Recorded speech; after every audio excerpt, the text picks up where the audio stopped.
So I cleaned houses for a while in my small hometown in Indiana. A new woman moved in a few houses down, and my boss at the restaurant that I worked at told her about me cleaning houses. The woman asked if I would be willing to clean her house twice a week and walk her dogs daily. I agreed, and it was fine for the first couple of weeks. She kept all the pet stuff at the top of the basement stairs and the leashes and harnesses on the back of the basement door. She told me that her and her husband, they were supposed to move to Tennessee, but he went ahead of her and told her not to bother coming down. Apparently, he had been having an affair and was moving the other woman into their new house with him.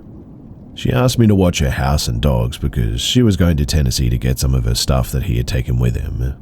When she returned, her basement door now had 2 new padlocks on them, and I was told not to bother going down in there as she had moved the pet stuff apparently. She left for work and I went about cleaning. There were weird dragging and banging sounds from the basement the entire time that I was there though.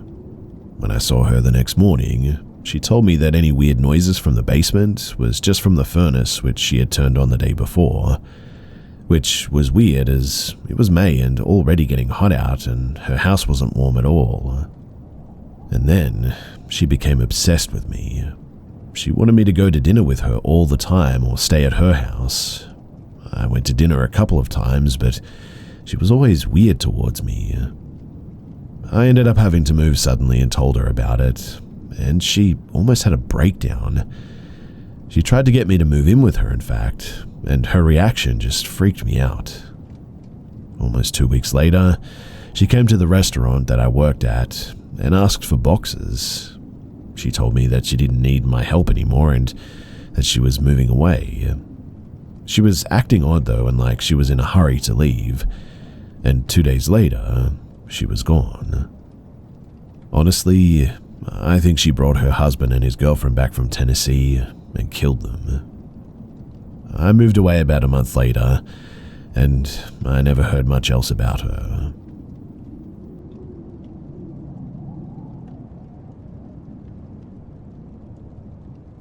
My grandma used to live in a 4-story high flat, and she was on the top floor. She lived there for like 50 plus years, and the whole building is like at least 100 plus years old. Now, when my mum was a little girl, she experienced a lot of creepy stuff. She told me this particular story as I grew a bit older that really stuck with me all these years. One night, while she was sleeping in bed with her little sister, they shared a room, she looked over to the door and saw a man standing in the shadows. Full of fear, she froze and didn't know what to do, so she just stared at this man and decided to wake her sister up while having her eyes fixed on this guy. Her sister woke up and began to cry after seeing this, and her parents, they came into the room and the man was just gone. Another thing my mum told me was beside the garden door on the bottom floor, there was this little indoor storage area where all residents of the flat could store their bikes, scooters, etc. My mum told me not to go in it. She legit told me that it's haunted and to stay away from it. I never went close to it. In fact, I remember every time I had to go up to my grand's by myself, I would feel an eerie feeling coming from that little compartment, and I would just sprint up the stairs. I would also feel as if something was following me from behind as I was going up those stairs. It was weird.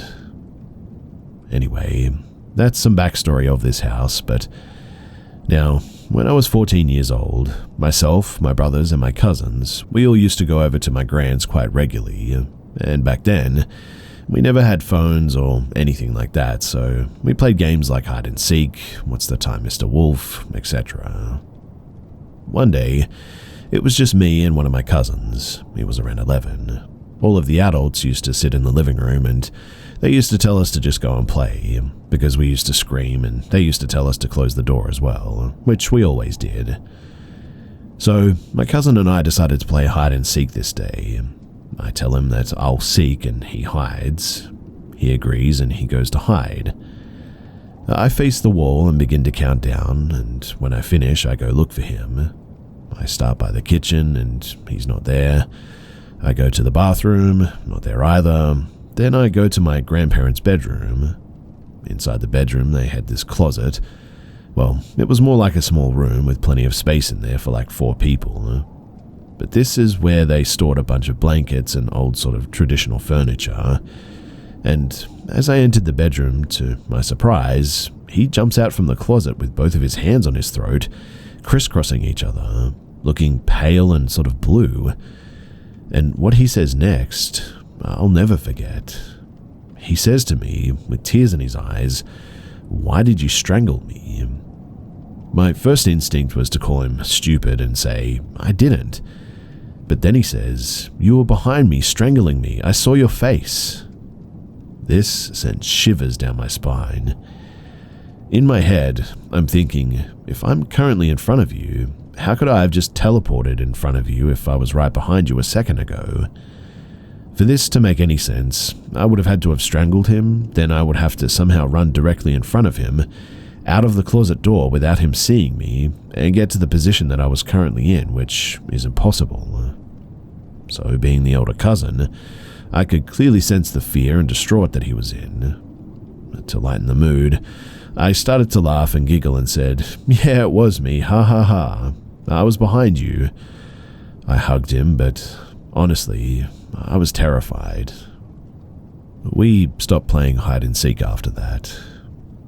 His mum was mad at me for strangling him, and I just took all the blame. I told my mum what happened when we left my grand's, and she believed me and hugged me, and we just kept it to ourselves.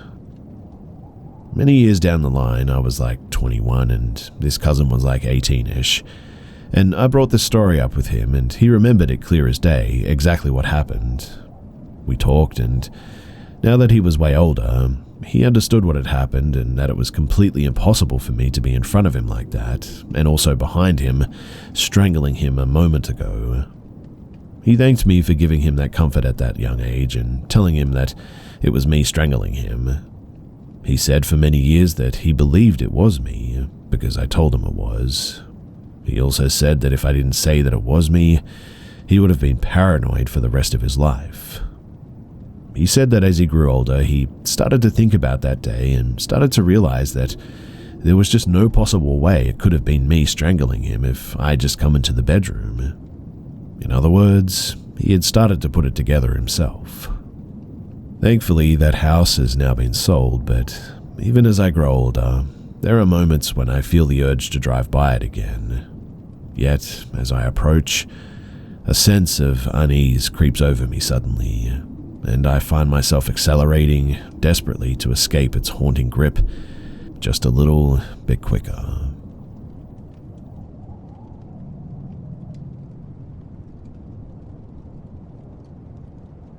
Two years ago, I met a guy on Tinder. Good feeling from the start, so we quickly decided to see each other.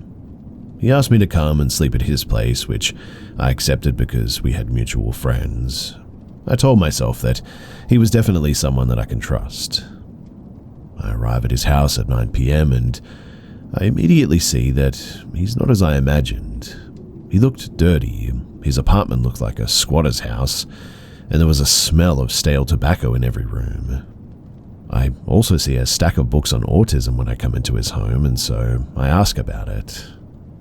I learned at this moment that he is autistic with Asperger's and that he has difficulty differentiating right from wrong. He also tells me that he knows how to analyze nonverbal language really well, and that he knows what a person is thinking just by their attitude.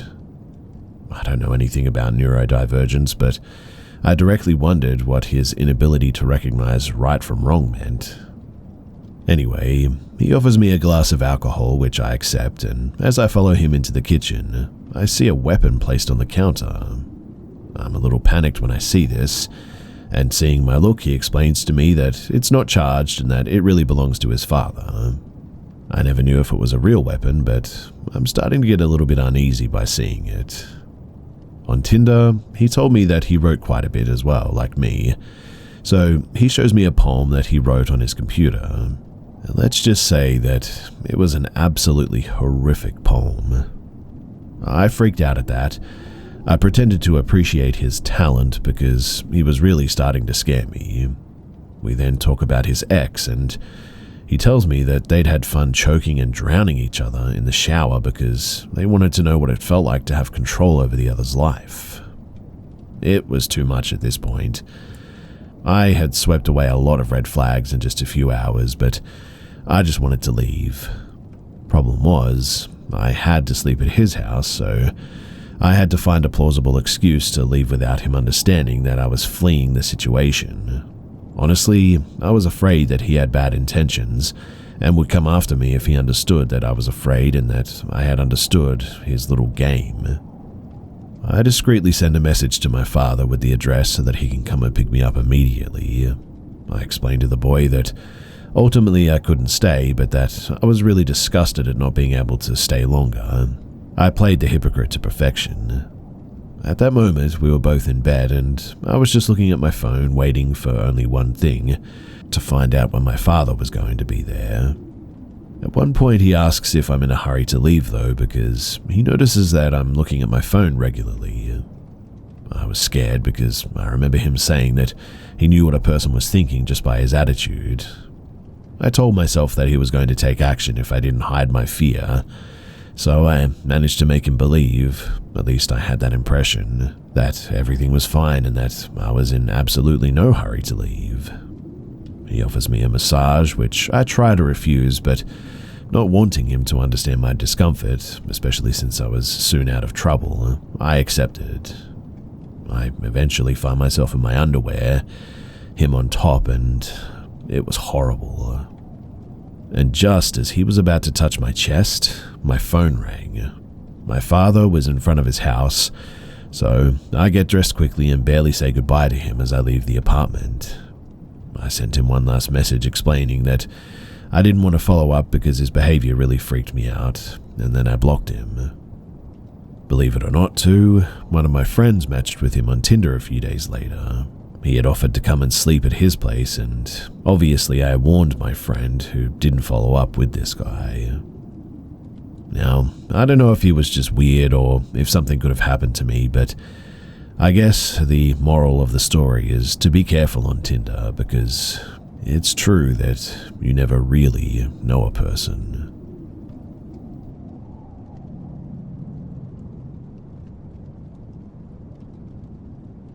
In the 60s and 70s, it was common for people to hitchhike around the country. My father is blue-collar through and through, and before he got married and had kids, he worked on oil rigs, tarred and gravelled roofs, hopped freight trains with his friends, and even hitched to Woodstock.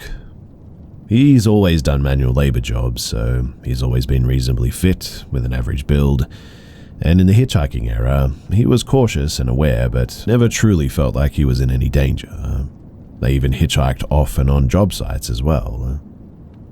During a snowstorm in New England in the 70s, he was hitchhiking from Massachusetts to see some friends in New York.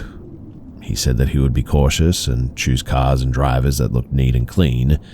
He wouldn't take any weed or food or drinks offered to him, and he'd be pleasant when talking, but wouldn't give too much personal information away. It was semi-late in the evening, though, and a nice car pulls up. The driver was a man who looked to be in his late 40s, early 50s.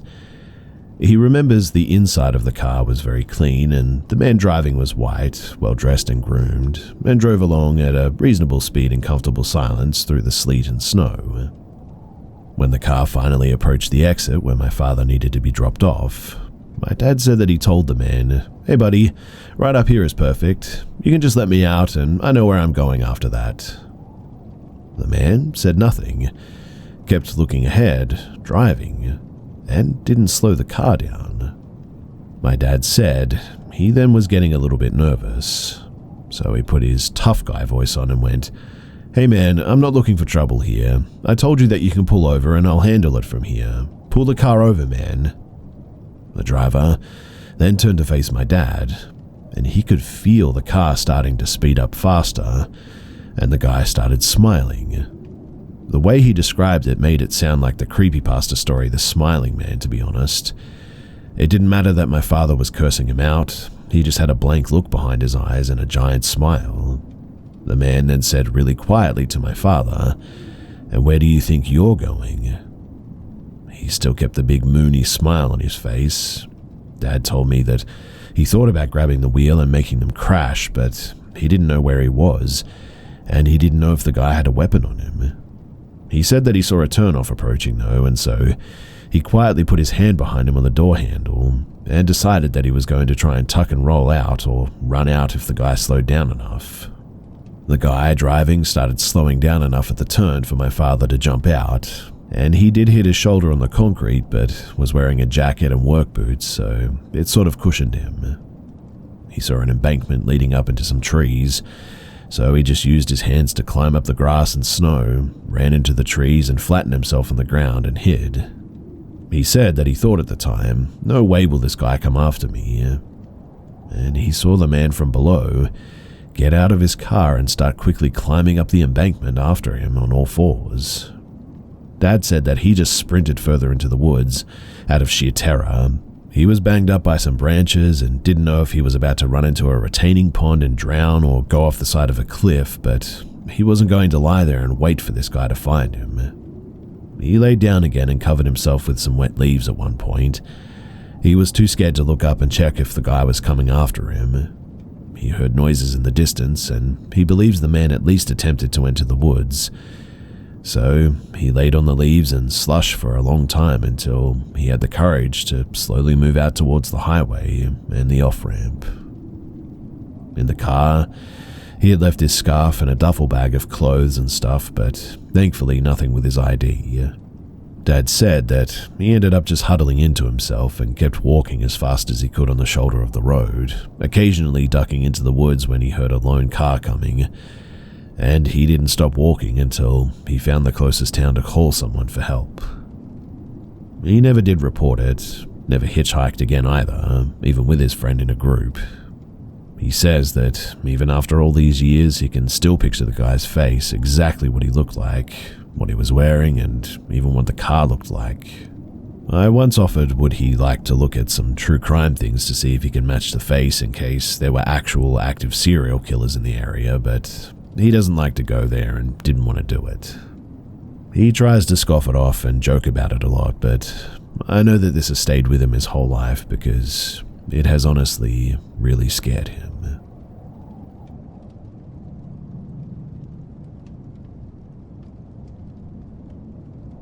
Back in the summer of 2005, or maybe 2006 actually, I was employed by the National Park Service in Washington State.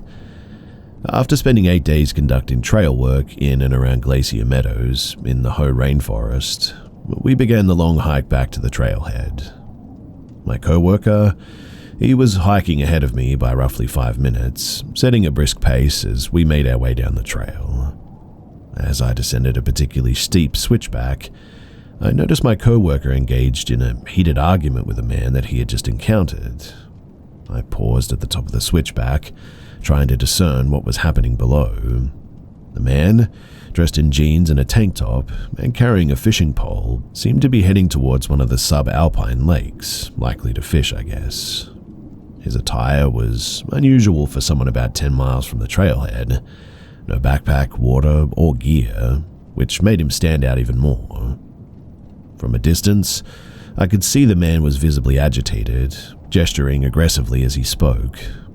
When I caught up to them, my coworker briefly explained that the man was furious because he believed my coworker should have stepped aside to let him pass, adhering to the unspoken trail etiquette of yielding to those hiking uphill.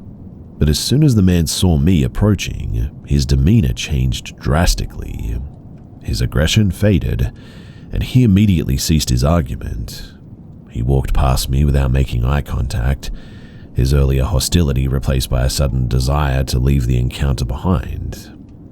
The entire situation was unsettling to say the least, but we shrugged it off and we continued our hike back to the trailhead. Now, years later, in a moment that brought that strange encounter rushing back, my coworker called. He had been watching a news story about a murder in Alaska and found something disturbingly familiar about the suspect involved. Without revealing any specifics of the case or our encounter, he emailed me a photo of the suspect and asked me what I thought. And as soon as I opened that email, my heart skipped a beat. The face staring back at me was unmistakably that of the man that we met on that trail years before. The man who had seemed so unnerved by my presence during that argument was now identified as Israel Keys.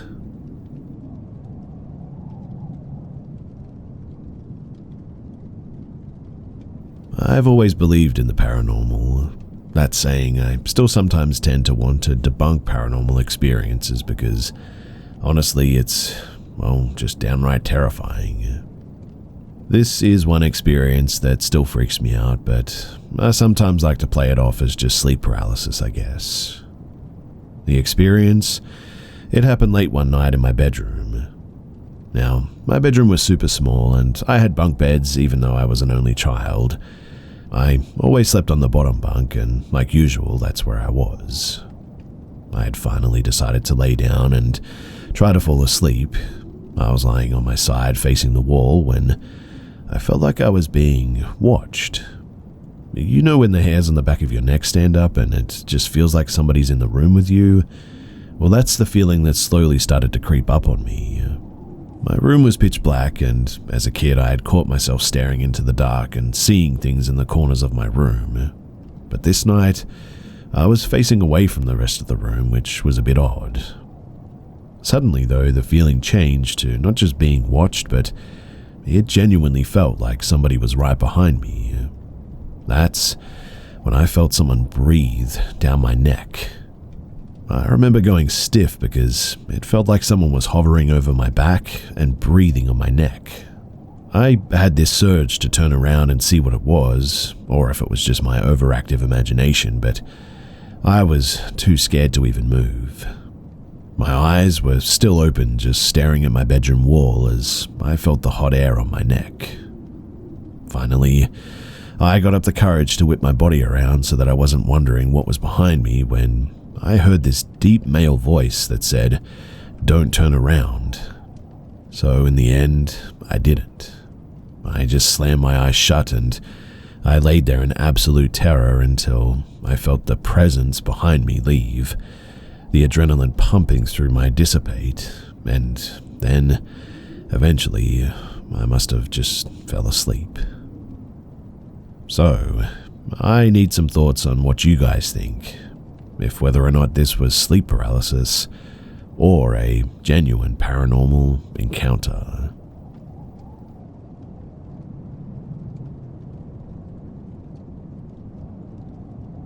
A bunch of years ago, I matched with a guy on Tinder.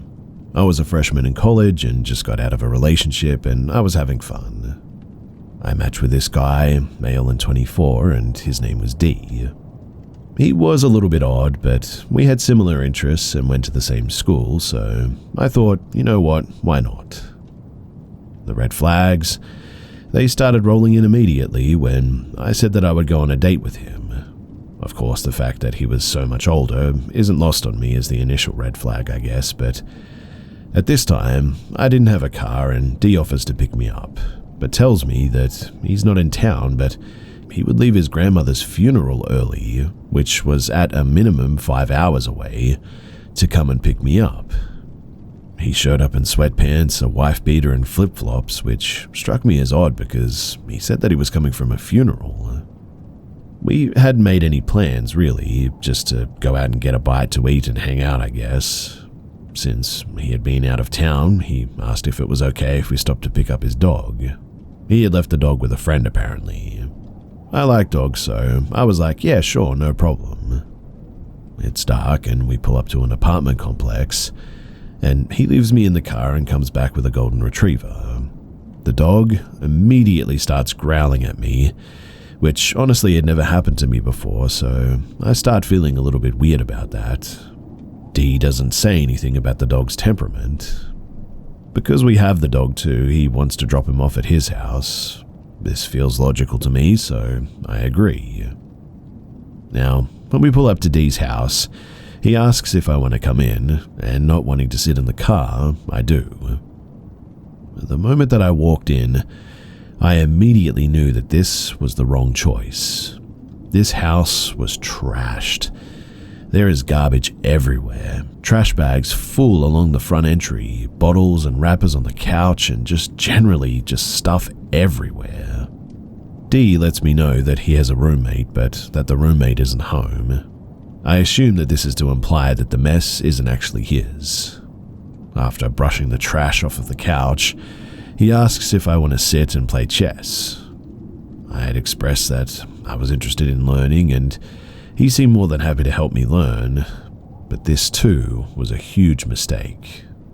D begins explaining the game to me, and it isn't fun first date explaining. He has suddenly gotten very serious and is showing me each piece while telling me what it is, what it does, and how it moves.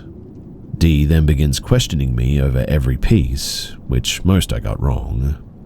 Every time I get one wrong, he then yells at me the correct answer and tells me to try again. He got more and more frustrated, and it made me very uncomfortable, so I suggested that we pause chess and do something else. D suggests watching a movie, which honestly is fine with me at this point. The idea of us leaving and going to get food seemingly forgotten. D tells me that we can watch a movie in his room, and I oblige, but then he explains that he has to put clean sheets on the bed. I assumed that we were moving to his bedroom because it may have been cleaner, but when we got in there, it's not, and there is no TV in his room. He proceeds to put Iron Man 2 onto his phone to have us watch it. We watched about 10 minutes of it before things got sexual. I won't tell you strangers the details, but short story short, we didn't have sex, but other things went down. I'll say that those things were consensual, but after they occurred, I was feeling really odd about the whole situation and told him that I didn't want to have sex. D was confused, but didn't push it at first. He said fine, and we watched maybe 5 more minutes of the movie before he said that he didn't want to watch the movie anymore. He started complaining and asking me why I didn't want to have sex with him, and I simply said that I wasn't in the mood anymore. He then began pressuring me to tell him exactly what it was about him that made me feel that way. At this point, we had moved from the bedroom back into the dirty living room. You might be thinking, seems like a perfect time to leave, and I thought so too, but this is where things start to get scary. As if he knows I'm thinking about how I'm leaving, he explodes and begins to scream at me. This is a 6-foot-something man screaming in the face of like a 5-foot-nothing young girl. Of course, I'm internally freaking out, but I'm trying to make sure that I don't tick him off anymore, but also not agreeing to anything.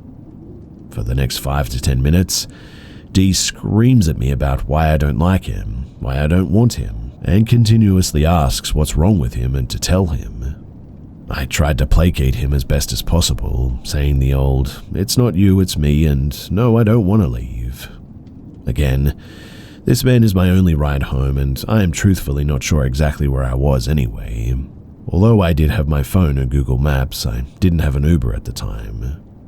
D finally calms down when he believes that I'm going to stay, then suggests that we try playing some video games. I was in full internal freak-out mode, trying to make sure that I was playing the part of the interested date because I was terrified that if he felt I wanted to leave, that he would freak out again. We played this game for a while, then out of nowhere D starts getting upset again. He started yelling about why no one likes him, why no one wants to get to know him, and why no one loves him, saying that he has never had a girlfriend and all his dates have been one-night stands. Again, I placate him with, I don't know, lots of girls are just snooty like that. At this point, I'm saying anything and everything that he wants to hear.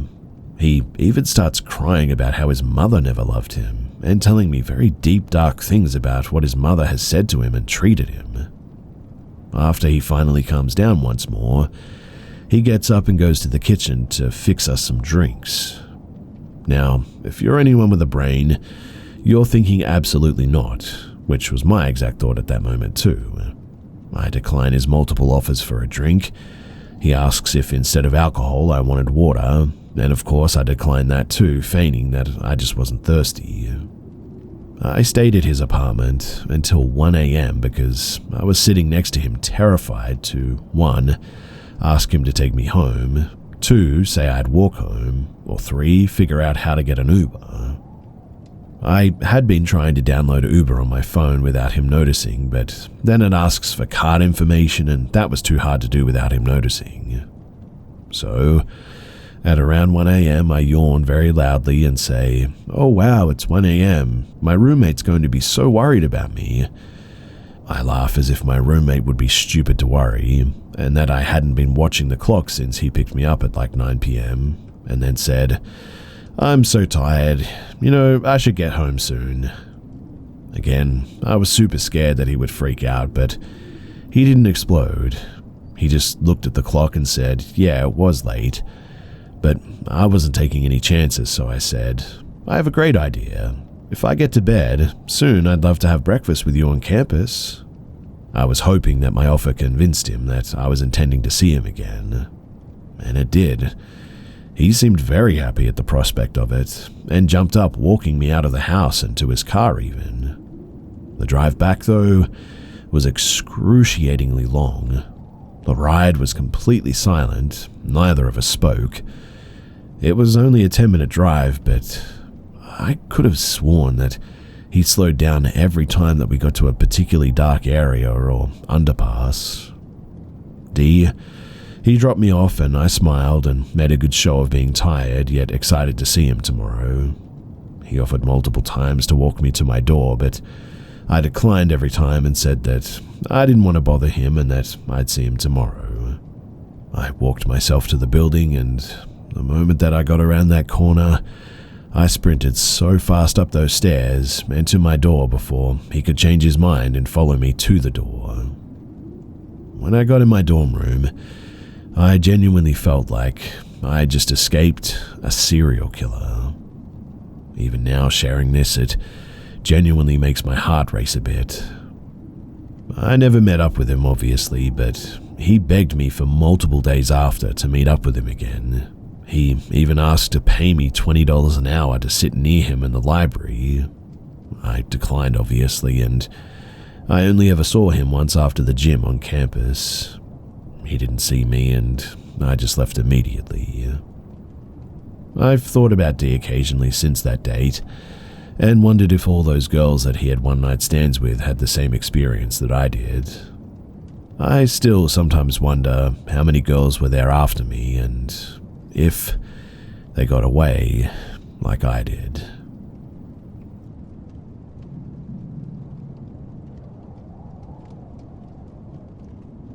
I'm a 36-year-old female in Sweden. I've worked in mental health care for the last 18 years, mainly with people with psychotic illnesses like schizophrenia. I was working in a group home for 9 years and was very close with my co-workers there, especially 2 females. The last few years I worked there, another female started working there too. Her name was M, and the 4 of us grew very close. She was very timid, shy, friendly at times, and we got along pretty well. She was, however, often on long-term sick leave because of her own mental health issues, so we didn't meet much at work, but she always showed up at our after-work dinners, so we continued to stay in touch, even when she wasn't well enough to work full-time. She told us that she had a history of schizophrenia herself, just like the patients that we were treating, but that she was medicated and hadn't had any psychotic episodes for years. Now, since I have an education in psychiatry and a long experience with schizophrenia, I have no judgment towards people suffering from the illness, and it didn't bother me being friends with someone who had a diagnosis like that. And even after what I tell you, I still feel the same way. In the summer of 2023, I had moved on to work in a new place, also with mental health, but this time forensic psychiatry, like a halfway house for mentally ill murderers, etc. The 4 of us stayed in touch and still met every now and then for dinner parties and whatnot. Em told us that she had been evicted from her apartment because of an incident where she had accidentally entered her neighbor's apartment in the middle of the night. She told us that in the huge apartment complex, the doors all looked exactly the same, and that she simply walked in the wrong door by accident, and that the neighbors, They'd created a bit of a scene out of pure drama and reported her to the police. I somehow felt that while that sounded out of proportion to evict someone just from that perhaps the landlord took that kind of action because he judged her based on her medical history, and I felt honestly bad for her. I questioned her if something else happened, and she claimed that it didn't and that this was the full story. In Sweden, it's very difficult to get a contract for an apartment when you've gotten evicted before. You pretty much get blacklisted and that's that. So Em asked if she could move in with me. Since she was literally on the street, literally homeless, I said, well, of course you can. I've always gotten myself into uncomfortable situations by saying yes instead of thinking about myself, and had no idea just how severe this situation would get when I said yes to Em. So I live in a pretty small apartment. It's one bedroom that pretty much only fits a bed and a desk, a living room that fits a couch and a TV, no room for an extra bed, a small kitchen and a small bathroom, and I have 2 cats too. We decided that Em was going to live in the living room, and I offered her to throw my couch out so she could have a bed there, but she said that she was fine with sleeping on the couch since it's comfortable enough. I insisted on giving her a bed, but she always declined. There's a door between the living room and the bedroom too, but between the living room and the hallway, there's just an open arch, so she wouldn't have total privacy by any means. But I hung up a thick velvet curtain covering the arch, so at least that gave her the sense of a door and more privacy than nothing. There's another door from my bedroom to my kitchen too, so I have 2 doors to my bedroom. I have to have one of them open at night since my cats want to go in and out, and they also have their litter boxes in the bathroom, and food and water in the kitchen. I naturally kept the kitchen door open and not the living room door, since that's where Em lived and we wanted to keep our privacy somehow. She wasn't working at this time because she was on one of her long-term sick leaves, this while I was working shifts, so sometimes I had to get up at 6 a.m. and sometimes I didn't get home until like 11 p.m. I have really severe insomnia too, and I need to combine medication to just get to sleep. And even with this, I still wake up easily. I told her that I would appreciate if she could try to stay quiet those nights when I have to get up at 6 in the morning, but that it's fine if she's loud when I'm at work or when I'm doing the evening shifts because then I don't need to sleep as much. Now, she was a heavy smoker and a coffee drinker, so I bought her a coffee machine. Yeah, I know, I'm a bit of a weirdo who doesn't drink coffee very often, so I didn't have one. But I did this to make her enjoy her living situation a little more. The coffee machine in the sink is placed right outside of my bedroom door. Like I said, the kitchen is pretty small. So the first night together, I had to get up at 6 for my shift. As usual, I had a hard time falling asleep. Em had been up several times that night to go out to smoke, and I woke up every single time. At 5 a.m., she started making coffee, and since it's literally outside of my bedroom door, I was wide awake from the sounds of it. I asked her in the nicest way possible why she was up this early, asking if she had any plans today. I mean, she's on sick leave, so why not sleep at 5 a.m. if you can? And she just said that she couldn't sleep. I said, oh, I'm really sorry to hear that. I would just appreciate if you could wait with making the coffee till 6 a.m. since I really need this last hour of sleep because of work.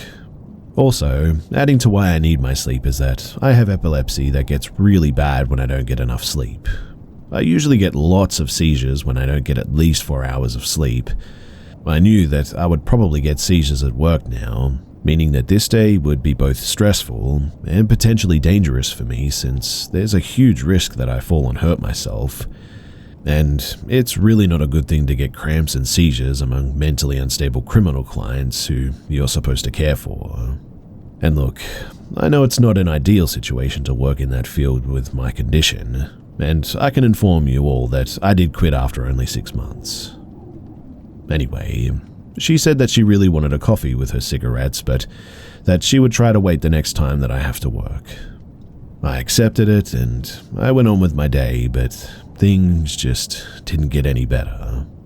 She continued to wake me up early in the morning and through the nights, and continued to promise to stop, but insisted that she really wanted coffee with her cigarettes. I suggested making the coffee the night before or drinking iced coffee or Coke instead, but she didn't want that. I should add too that she demanded for me to be silent at 10 p.m. because that's when she wanted to sleep, and genuinely I respected that. She used to get these moments of binge eating too, where she would empty my fridge and pantry from everything that I had. I remember this one time when I bought a big loaf of bread, and she texted me 30 minutes after I left the apartment saying, "Hey, I'm sorry I ate your loaf of bread. I'll buy it back once I get money." Like an entire loaf of bread in 30 minutes. I had told her when she moved in to feel at home and what's mine is yours, so I couldn't really get mad at that, but it did start to annoy me for two reasons. I mean, it was getting kind of expensive since it was such huge amounts, and it was always in inconvenient times of the day, like after an evening shift when the store was closed and I came home hungry, and she had emptied the kitchen from literally everything that I had bought the same day.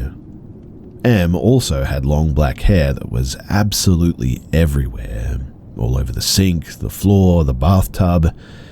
I'm no clean freak, but I think anyone could understand that this isn't the nicest thing to step into or see everywhere in your house. She also left her fingernails and toenails on the bathroom floor. There were also pee drops on the toilet seat every time that she had been to the toilet too. I saw a silverfish on my bathroom floor. Never ever seen one before. They eat hair and skin and nails and whatnot, so I figured that this fella probably enjoyed life because of the new dirty conditions my bathroom was in. At first, I didn't want to say it straight out because I thought that it would hurt her and I didn't want to make her uncomfortable. So I just put a broom and shovel in the bathroom to imply that we needed to sweep the floor more often. This didn't seem to work, so after a while, I told her in the nicest way possible with a smile on my face, "Do you think we could try to clean the floor in the bathroom more often? We tend to lose some hair when we brush it, and I'm afraid that we might get pests. I saw a silverfish the other day, and I don't want it to get worse." I always made sure to say we instead of you, so she wouldn't feel attacked, and she promised to think about it, but nothing changed. Now, I started dating a guy around this time, and was head over heels for him. He was also in a roommate situation, so we had a tough time getting any alone time. I asked Em if there was any chance that we could get one night to ourselves every now and then in the apartment, and that she of course would get the apartment to herself as well. She didn't like the idea and claimed that she had nowhere to go, no friends or family. Now, I wasn't asking her to leave for 24 hours or anything, just a few hours so we could just get some quality time together. She could just go to the library or take a walk or whatever. I mean, I was at work for like 8 to 10 hours, 5 days a week, so she got a lot of time to herself. One of our old co-workers realized that this was really tearing at my mood, to never get any time for myself, and I started feeling really suffocated. She offered that Em could stay the night at her place. After all, they were friends too. Em said that she didn't want to bother her, but we told her that she didn't. They're friends. She's more than welcome. And I really just want one night to myself and my guy after all. I didn't understand why she made such a big deal over leaving me and the apartment for just one night. She eventually accepted and spent the night there, and I spent the night away the next week so that she could go and get more alone time too.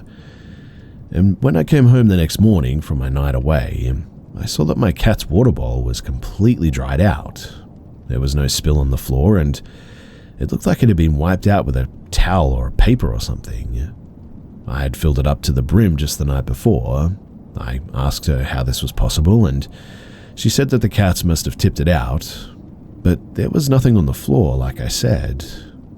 But my cats are overly social and usually cuddle up with strangers after just a few minutes, and I noticed that the cats withdrew from her more and more over time, and the last couple of weeks, they never left my bedroom except from when they ate or used the litter box or whatever. It honestly seemed like they were scared of her, which I couldn't figure out since she was just so timid. I had this old saucepan from the 60s that meant a lot to me too. You probably wonder how a saucepan can mean a lot to someone, right? But it was my grandmother's, and it's really the only thing that I have that belongs to her. My mother used to cook for me with it when I was little, so it has a great nostalgic value to me. She burnt it one day and made no attempt to clean it. She left it on the stove and went out to smoke. I found it ruined, and I cried that day. She didn't even say that I'm sorry. She also broke dishes several times and didn't bother to replace them or apologize. This added to my frustration with her naturally, and it had been probably, 2 months had gone by now, and she kept waking me up at night, kept binge eating my food, never cleaned, never left the house, scared my cats and ruined my things. I realized too that she stole my prescripted sleeping pills at one point, lots of them as well, and I only get one per night, not more or less, and as you already know, I really need them. I had 20 of them in my nightstand when I left for work, and when I came home, they were gone. She denied this, which is pretty hilarious since nobody else could have been there. But my frustration was getting heavy. The summer heat was strong, and I felt locked up in my tiny bedroom with my 2 cats, never getting any time to myself, never any time alone with the guy that I was dating, except for once every 14th day. My apartment was messy, and she was stealing from me. All of this was beginning to culminate. But one day, out of nowhere, my old elementary school classmate texted me on Facebook, asking me how I know Em. He had seen that I had posted on Facebook that we were roommates now. I told him that we were old co-workers, and that she needed a place to stay because she got evicted. He said, I know, but do you know why she was evicted? Yeah, she accidentally went into her neighbor's apartment. He said, that's not the full story. She broke in and snuck up to their sleeping baby with a knife in her hand, but luckily the father woke up and wrestled her down and managed to save the baby. Thankfully nothing happened, but it was definitely a close call. I felt sick to my stomach. Could this be true? It would certainly explain why she was evicted, but it just sounded so horrible. And she is such a timid, nice girl. I had so many questions. But my friend had the full police report.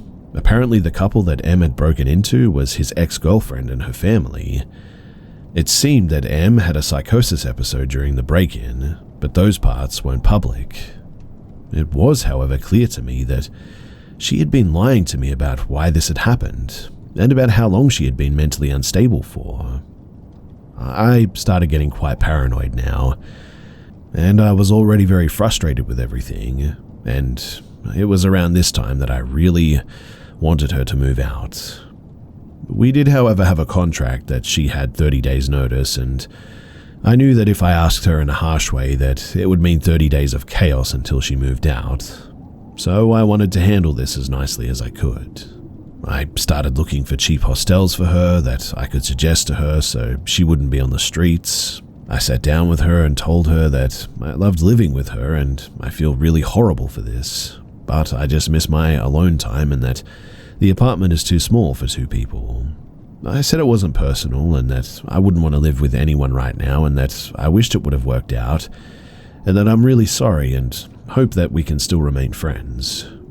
She looked absolutely crushed and said that it wasn't possible.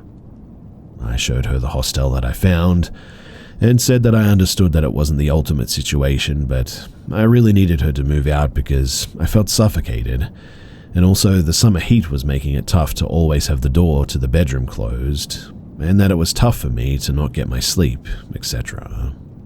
She said okay. She was going to try and move out, but not until 30 days had passed, and I said of course to this. The first night after our talk, she got up and made her coffee at 2:30 in the morning. I nearly had a mental breakdown that night. I was going to get up at 6 and I couldn't go back to sleep. I asked her in the morning for probably the 10th time to not make coffee until I get up, but she didn't even answer me that time. She just sat in the sofa and stared out the window. I said, Em? And she kept staring. I was a little bit freaked out by that, but I left for work. She kept being weird though, kept making a mess, kept waking me up, kept eating my food, And all I could think about was the incident with her and the baby and the knife and all that. I eventually got so ticked off about being woken up by the coffee maker, I plugged it out and stored it in my attic, which she had no access to. It may have been childish, I know that, but I was just genuinely getting so tired at this moment. My sleeping pills were stolen, and I was starting to feel like Edward Norton in the beginning of Fight Club. Well, the next night, I woke up at 4 a.m. by her making coffee in a saucepan. Not my grandmother's saucepan, thankfully. That one was ruined. I tried talking to her again, explaining the situation, but she just stared and didn't reply.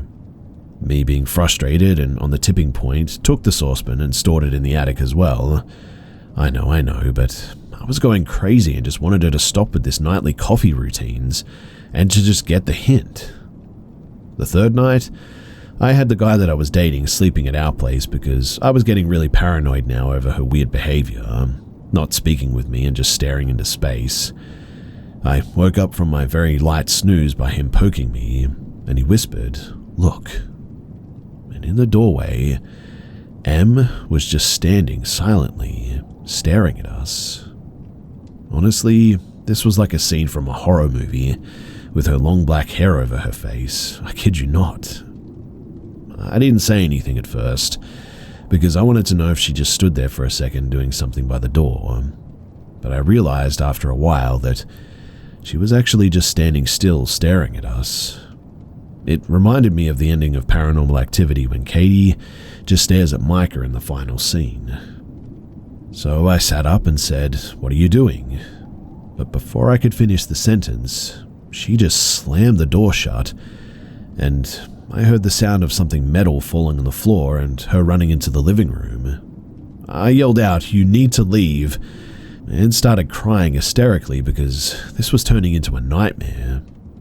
Of course, I didn't go back to sleep that night, and I was really happy that I had company that night too. I just kept asking myself, had she done this before? Stared at me in my sleep like that? The next day, when I got out of bed, I opened the door that she had slammed shut and saw a kitchen knife on the floor. So that was the metal sound that I had heard before she ran off that night. At this point, I took all of my knives and locked them in the attic as well. I then asked a friend of mine to come to my house and be here when I tell her that she has to move out immediately, that I can no longer wait 30 days. We were 27 days in. And during the conversation, I really tried to stay calm. I know that she has a mental illness. I know that she means no harm. And even though I was just so frustrated, I couldn't bring myself to hate her. I was mostly scared and tired, I guess, but she, however, didn't even answer when I talked to her. She just kept staring at the window. She left the apartment and she sent me a text instead, saying that I was disrespectful for bringing a friend over to her place. Night came and I thought that this would be a quiet night finally.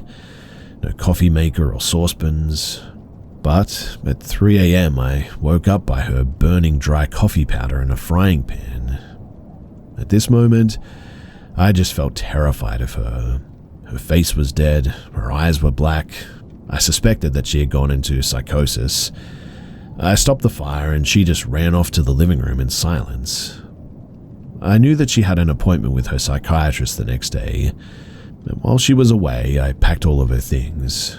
I then sent her a text telling her that she needs to pick them up and give me back my keys, and that I'll give her money for a hostel the upcoming 26 days. She didn't reply though. The guy that I was seeing came to keep me company in case she would fight about it. She didn't. She left the keys without looking at us and she just left. Our co-workers who were friends with us both told me that she moved in with a guy that she was dating apparently, and she stayed there for a few weeks until she somehow amazingly got an apartment of her own. She started working again, and genuinely I was really happy to hear this. She seemed to be doing pretty well. Then in January of this year, one of our old co-workers told me that Em had called her and told her everything must burn, that she has a baby that she must save, and other delusional stuff. She had called 112, Swedish emergency number, like 911, about this, but they hadn't taken it seriously. Em had then proceeded to burn her entire apartment down because the voices in her head were telling her that she has to burn everything to save her friends and family. Her neighbors had tried to rescue her from the fire, but she had fought them off and ran back in and poured liquor on the fire to make it burn more. She was arrested and sentenced last week for aggravated arson. She'll serve her time in a mental institution or prison for a long time, possibly forever even.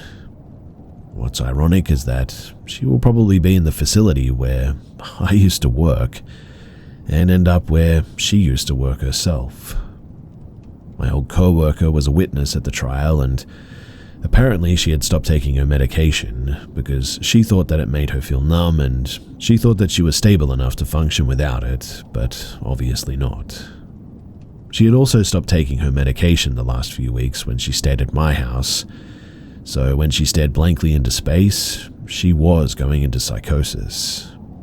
When she stared at me with a knife in her hand, when she burnt the frying pan that last night too, she was in a state of psychosis. It's really disturbing to think about what could have happened to me and my cats if she would have stayed too, or if I had been a heavy sleeper. I also think about what would have happened to that baby that she snuck into before she was evicted. And yeah, I know it's crazy that I didn't just throw her out by then, but it was very complicated. The reason why I haven't been able to talk about it with my friends is because they sympathize with her and have minimized my experience, and they think that I'm making a bigger deal out of it than it actually has been. I sort of understood it too, since they have never seen that darkness in her eyes that I saw that last couple of days. So really, I can't blame them, I guess.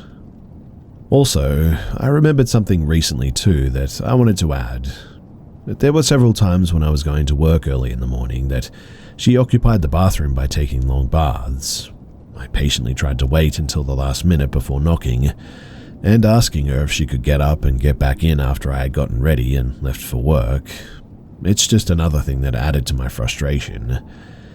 I felt really ill one time when she was staying here too.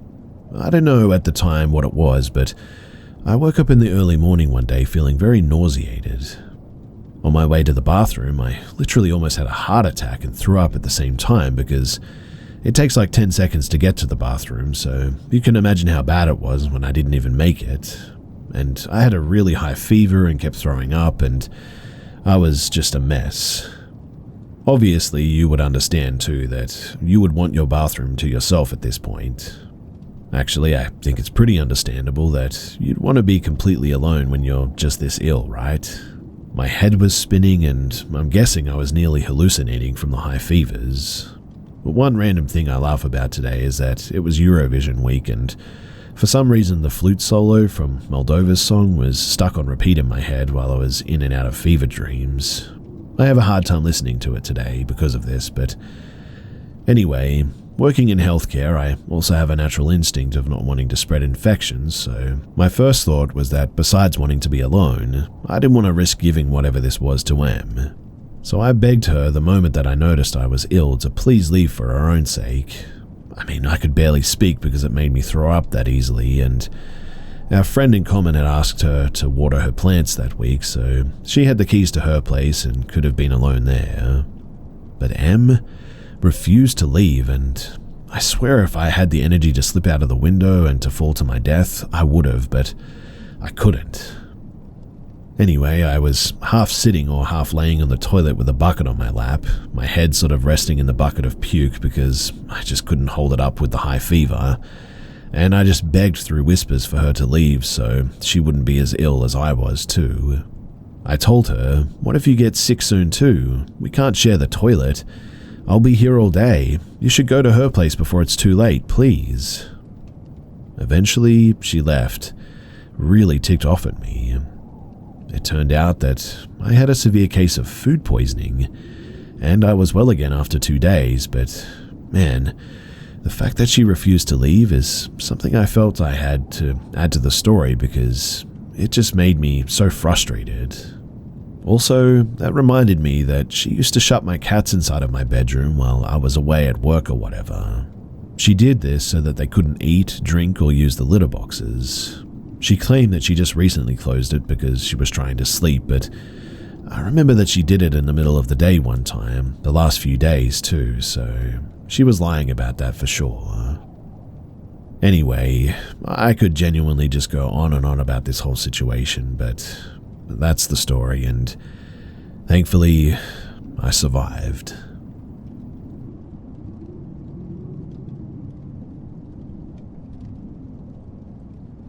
I'm Tom, and I'm 42 years old, male. This happened in 2018 in Queensland, Australia.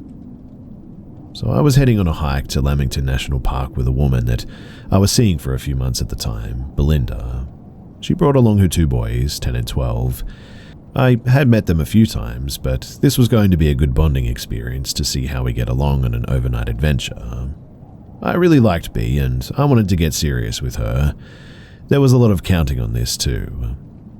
My old boy used to bring me up to this campsite called Binabura. Our favourite hike was the Kumara circuit.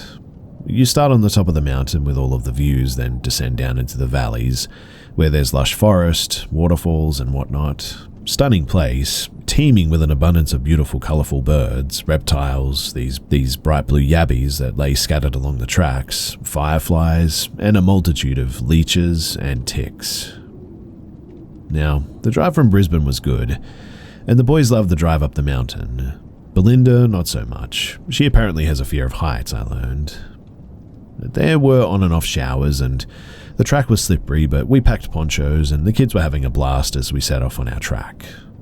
We booked a safari tent up near the lodge, and everything seemed to be going perfectly for our weekend getaway. We were about halfway through the hike when the youngest boy slipped and hurt his knee as we were crossing a creek. It was only a graze, but I think the shock of getting a bit wet and the panic made him a bit more emotional, and he was crying for a bit. I cleaned up the scrape and put on some band-aids, and decided to carry him on my shoulders for a bit until he felt better. Belinda was acting quiet, and I thought maybe she wasn't enjoying herself. She was laughing and joking around just before this. I thought maybe I did something wrong, or she was upset her son got hurt or something. I asked if she was good, and she nodded and smiled, and went along gazing around quietly. We started heading up the mountain for a bit, and as we were walking, we could hear something thundering through the trees toward us. Branches snapping, loud bangs, impacts. We look up the hill to see a large stone the size of a basketball flying down just ahead of us on the trail. We watched as it bounced across our path, hitting into a tree and continuing down the hill. I warned everybody to watch out because sometimes with erosion, rocks can fall. I was honestly a bit shaken by that too. I mean, a rock that size, it could easily kill someone if it hit them. We continued walking though, keeping an eye on the trail above for more rocks and debris as we zigzagged up and around the mountain. And only 5 minutes later, another rock came crashing down. This one was further away, but it was followed by another that was coming right toward us. We had plenty of time to get out of the way, but if we weren't paying attention, I mean... When the third came, I knew something was up though. This wasn't right. Someone was throwing these rocks down the mountain. It didn't feel like a natural occurrence by any means. The way they were spread out, it just didn't make any sense. I shouted up the mountain that if it was someone doing that, to stop, that there were hikers. In response, another rock flew down toward us. I screamed out that they were going to kill someone and that we had children with us. 2 more large boulders crashed down the hill, leaving a trail of destruction. We heard shouts of another 3 or 4 people. Another group of hikers further down the hill shouting out the same complaints at us. A man ran up ahead until he was in shouting distance and called out to us. Another stone came crashing down, and by this point the kids were crying and Belinda was shaking. I told them to stay there and that I would run up ahead, and I did just that. I started running up the hill until I couldn't breathe any longer. I reached where the zigzag ended and continued along the mountain ridge, and when I did, no one was there. I went up and down the trail until I reached an elderly couple sitting on a bench at a lookout. I talked to them for a few minutes asking if they saw anything or any other hikers. They said that they hadn't, that they had come from the opposite way and hadn't seen anyone for ages. A guided tourist group a few kilometers back the other way, but too long ago to be the culprits by any means. I went back down to Belinda and the kids. By this time they were with the other hikers and we did the last long leg of the journey together. We caught up with the old couple as well near the exit. Once we left the group with some of the other hikers bombarding one of the ranges, we headed toward the shower blocks. Belinda pulled me aside once she had the kids organized and she told me that she didn't want to stay there overnight. I was a bit shocked by that. Earlier when we arrived, she said that she loved the safari tents and we had plans to sit around the fire and have a nice barbecue dinner and all that. So I asked her why and she said that she didn't feel comfortable.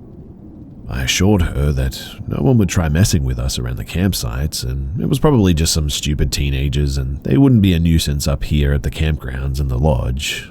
Stupid teenagers within a year of this burnt the lodge to the ground, by the way.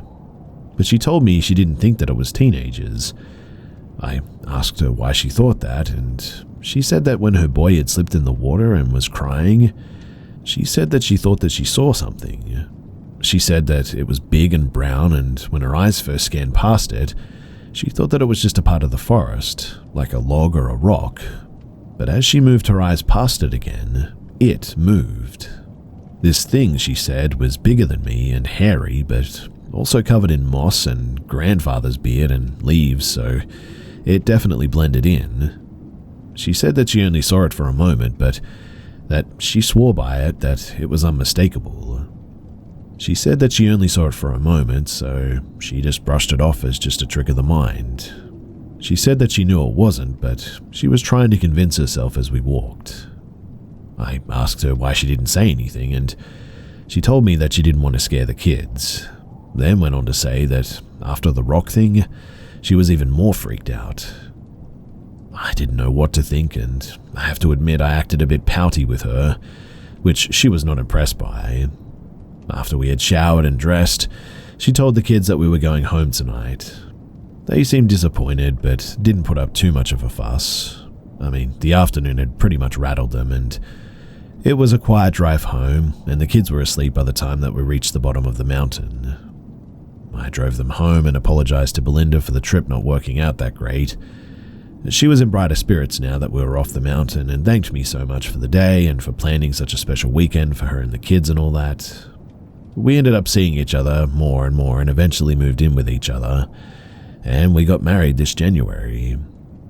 Now, after some time has passed, my wife and I have talked this over again, and we have 3 working theories.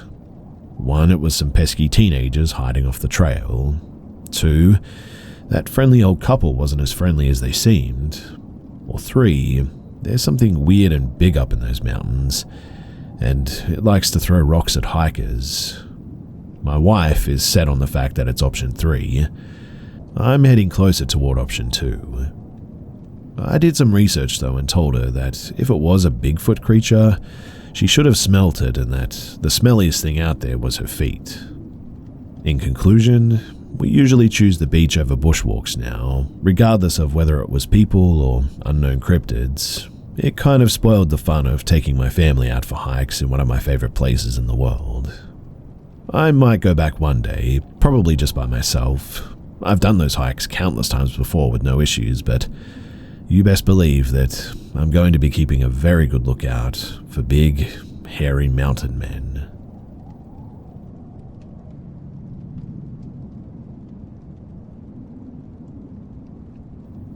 It's the early 90s. I was 6 years old at the time, living with my parents and brothers in a duplex. The events of the night are still burned into my memory all these years later.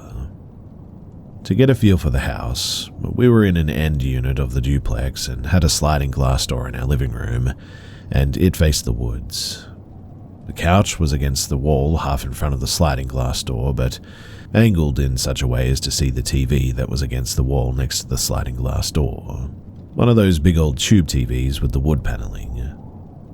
Now, Friday night, my father had not come home from drinking. So me and my mum, we camped out on the couch that night. We were watching a horror movie marathon, I think, and I should add that my father would get pretty drunk and was super abusive, so my mum slept with a knife next to her on nights that he would stay out late. It was a rough time for us, but we got through it the best that we could. The knife, which was just a kitchen knife, would come into play later, but anyway, we were watching Halloween, eating snacks, laughing, having an enjoyable time. We fell asleep at around 10 p.m. on the couch, Mum with her back to the couch and her cuddling me. And the next thing that I know, I awake to my mum screaming. This wasn't unusual in my house, as again, my dad was an abusive drunk, but when I opened my eyes, a tall thin man in a black hoodie was standing over us, and it was definitely not my dad. My eyes met his and I was frozen, but fast thinking from my mother, she grabbed the knife from the coffee table and lunged at him. He stumbled backwards and regained his footing and ran out of the open sliding glass door. My mum jumped up, slammed the door shut and locked it, and then called the police.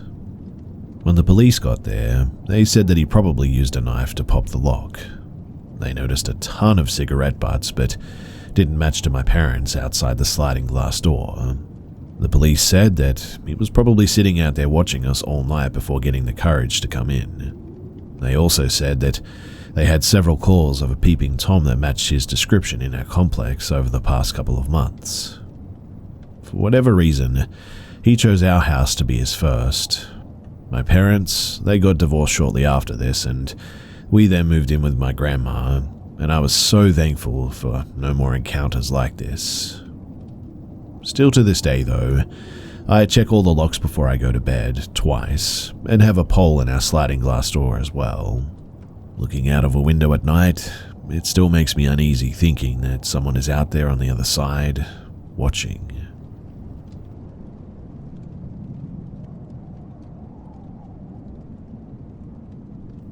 Honestly, I don't even know where to get started here.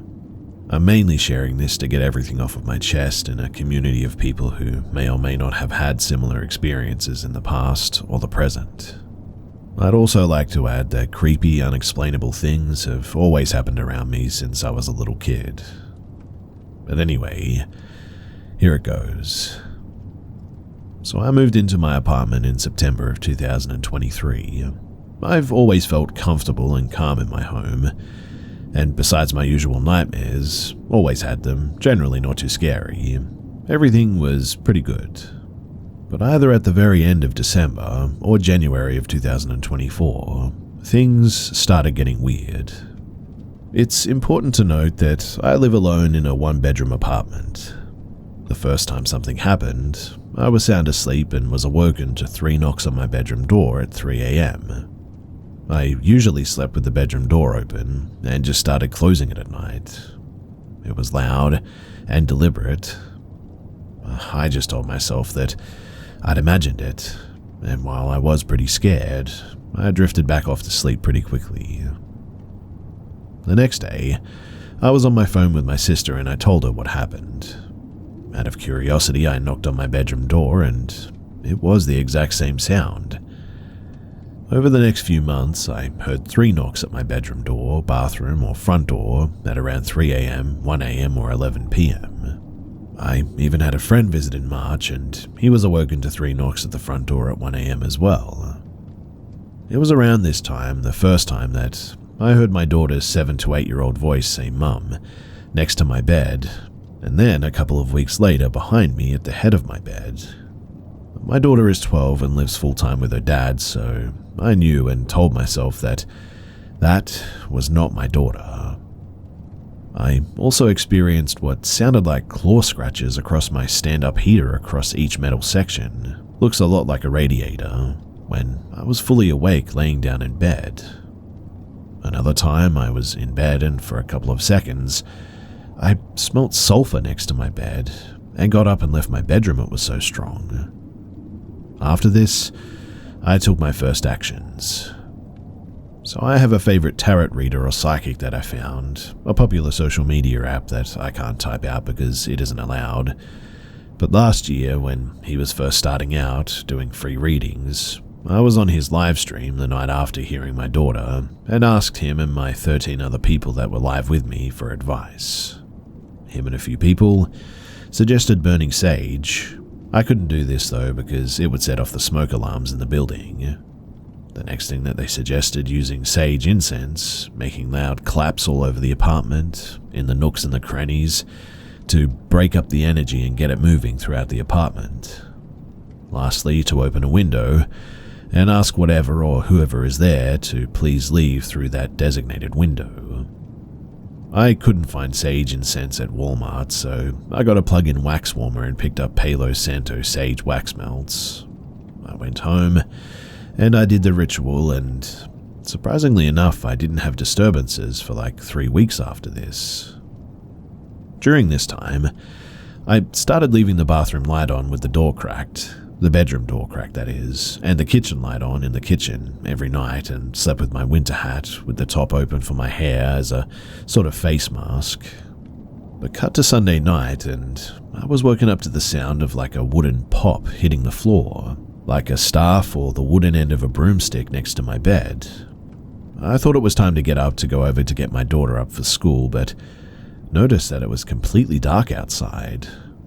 I had my hat over my eyes and told myself to stay calm and roll over to pretend like I just went back to sleep.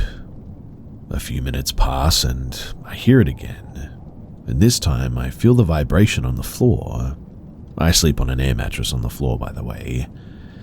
I ignore it, but then it happens 2 times in a row. I keep ignoring it, then it happens another 2 or 3 times in a row. I jump up and say, "What the heck is this?" and dash to my living room, grab my purse, shoes, and leave my phone. When I got to the bottom floor, I noticed that it was 12:15 in the morning. I slept over at my ex-fiance's that night on the couch because I was too scared to go back.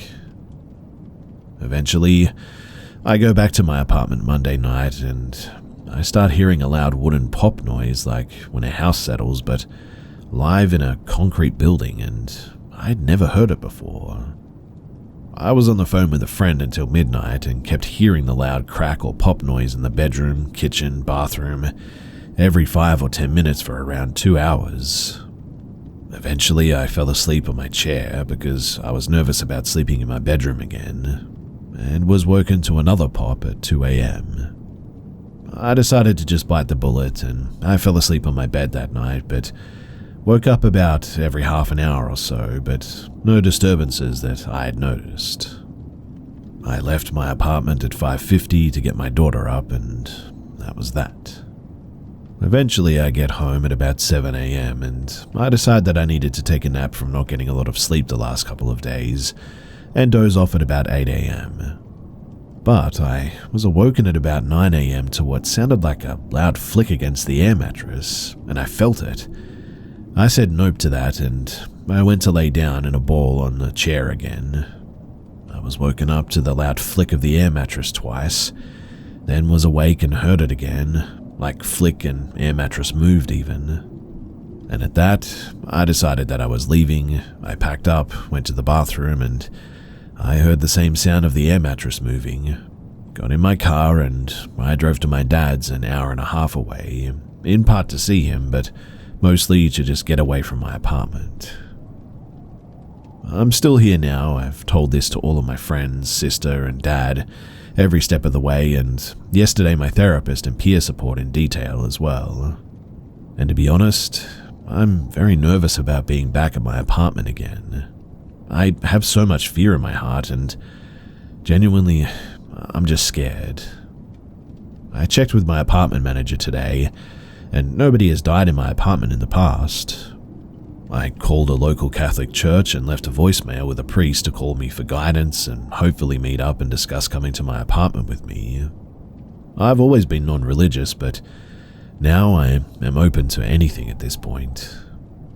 It's worth noting too that I was having horrible, disgusting, wicked thoughts that were so bad that I can't tell anyone what they were because I don't want to be arrested when the disturbances started escalating.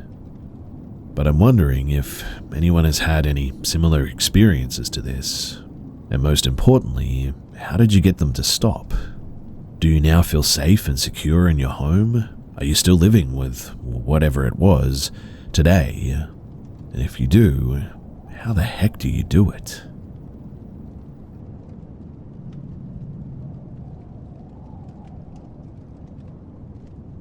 "11 years ago, I was living in a big house where my grandmother had passed away a year prior to the incident that I'm about to tell you about. So it was just me and my dad. My dad lived in the upstairs portion of the house and I lived in the downstairs part, which was essentially its own apartment. We were pretty much in the middle of nowhere, in the woods of Ohio. And one evening at around 8:20 p.m, it was raining and just after dusk. You could still see some light on the clouds outside, but it was pretty dark. I was playing my game when I had to pee, so instead of using the bathroom like a civilized young man, I stepped out onto the concrete patio. I started my stream, and as soon as I looked to the right, a bright yellow light engulfed my field of view. It was like a cop shining his flashlight in your face, but it was a deep yellow instead of bright white. Naturally, I yelled, "Yo, Dad, I'm peeing, what are you doing?" But I got no response or laugh, like he would normally do if he caught me doing something stupid or silly like this. That was when I noticed that the source of the light was moving backwards as I was trying to pull myself together from my stream. I walked back inside, thinking it was my dad being weird or something. I sat down and then thought about it. My dad wouldn't be outside at this point. I mean, he was upstairs watching TV a moment ago. He never goes outside at this time, or in the rain. So I went upstairs and asked him, "Were you just outside 5 minutes ago?" And he responded with no. This has been bothering me for years, on top of many other unexplainable things that went on at that house. This one, though, it definitely disturbs me the most. I mean, my dad just wouldn't be over there on the side patio like that. There's really nothing to do over there, it's just a big empty space. So, who was that?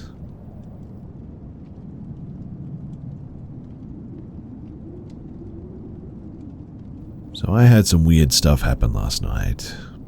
I took my 2 dogs for walks. I normally walk Finn toward the park where I've had these sorts of experiences, and I walk Booger the other direction toward downtown. On my walk with Finn, about a block away in the direction that I was headed, I saw 3 or 4 deer calmly walking toward the park. Most nights where something weird happens to me, it always starts like this too. The deer seemed completely unbothered by me as I approached. They kept walking toward the park but stopped every few steps to sort of look back at me, as if they sort of wanted me to follow them. Then, as Finn and I reached where the deer were, I noticed about 10 or more other deer waiting as well. They all start walking together calmly, but still looking back at me every few feet. On my way toward the park, I then smell the stench of just rotting meat. I know that smell very well as I used to be a butcher, and it was strong, like someone plugged my nostrils with rotting ground meat or something. At the same time I smelled this stench, I also get the chills. Finn's hair also stands up and he begins to get more nervous. I can feel the air around me getting colder as well. As we continue walking, I look down an alleyway that cuts the block in half, and if you would walk down that dark alley, it would spot you out where I eventually walk back home. I was 2 blocks away from the park, and when you reach the park, you can either turn around and walk back down the same road, or you can continue into the park, or you can continue on the road which turns left. Looking down that alleyway, you are looking at the part of the road that continues left, which is the way that I take every night on my way back home. And what I saw, I tried to convince myself wasn't real, or maybe I just saw something else and my brain tried to convince me that it was this. In any case, a large, muscular, pale, hairless creature that was moving fast was now in my view, so fast that I could barely see it. I saw the motion down the alley about 2 blocks away. The exit of the alley on that side, it has a street light directly above it, and it definitely wasn't standing still. It was moving, and it was moving fast. The only reason I'm positive what I saw wasn't a deer, or something normal, is because of something that I saw later that night that I'll share soon. It was with my walk with Booger. It solidified that what I saw was something that I wasn't supposed to. In the meantime, I convinced myself that I was making stuff up and just being weak. As we approached the tree line of the park, the large group of deer moved to the side of the street where the neighborhood is. While I'm on the side with the tree line, I noticed something in the clearing. A lone deer separate from the large group across the street, staring directly at me.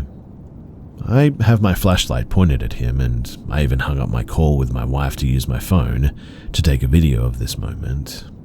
This lone deer doesn't even have micro movements from breathing though. The other deer across the street were constantly readjusting, but this one wasn't moving. It was like a statue. You might be thinking to yourself, oh yeah, deer do that with bright lights shining at them. Deer in headlights always act like that. But Finn, he starts to pull very hard and acts anxiously, nearly knocking me over. I turn to look across the street towards the large group of deer for at most 3 seconds before quickly turning around to face the lone deer again.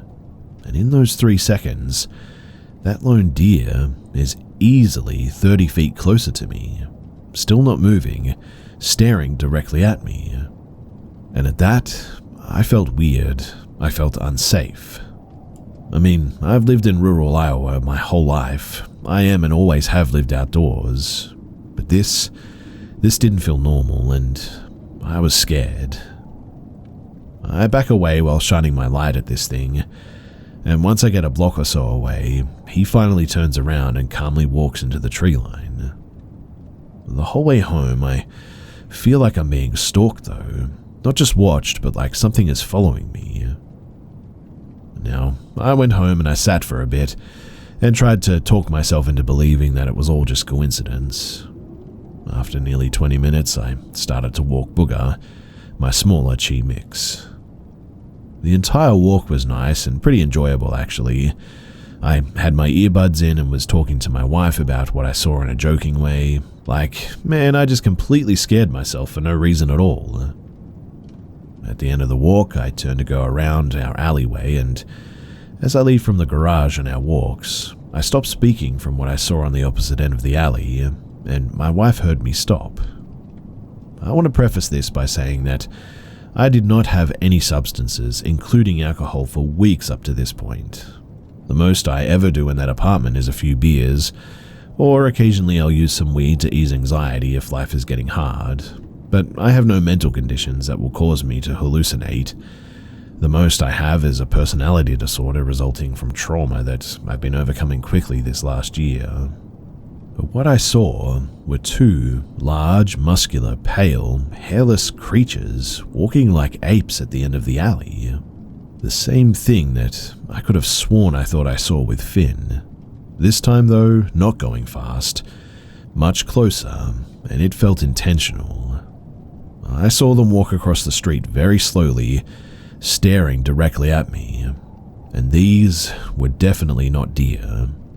They didn't have long faces like deer, they didn't have fur or tails, they didn't walk like deer, they weren't slender like a deer, and my first thought, honestly, was that I was looking at 2 hairless male lions in the middle of Iowa of all places. I stood there though, paralyzed with fear, even well after they had left my sight. 15 seconds or so later, I finally get the courage to walk with the few feet into the garage, and when I take my first step, I then see a third one, slowly sort of meandering across the street, staring at me. Booger noticed him too and started growling. I ran to the door and watched the garage shut all the way. And the entire night, Finn, he just sat at that bedroom door, seemingly guarding it, and I have never seen him do that before. He sat staring at that door all night. Booger stared at the windows all night, and he never does that either.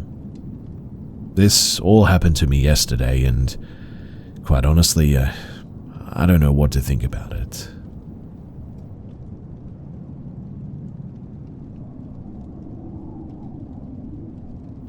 So I was in my apartment about a month or maybe 2 months ago. My roommate just texted me and told me that he was going to head on to work, and about 5 minutes after that, I get up from my desk, I have a gaming PC that's barely holding itself together, and go toward the kitchen for a refill on my coffee. I leave my room and I'm coming down the hall toward the kitchen and the entrance to my place, when I see a shadow being cast onto the rug at the entrance from someone standing in my kitchen. I even hear someone moving around the silverware, forks, butter knives, that kind of thing. My first thought was my roommate hasn't left just yet, and I say, "Hey man, you still here?" and continue walking towards the kitchen and the entrance. The whole time there's sounds of like a chain jingling and a buzzing sound sort of. I round the corner expecting to see him, but when I do, no one is in my kitchen. So my second thought is that it must have been my dog.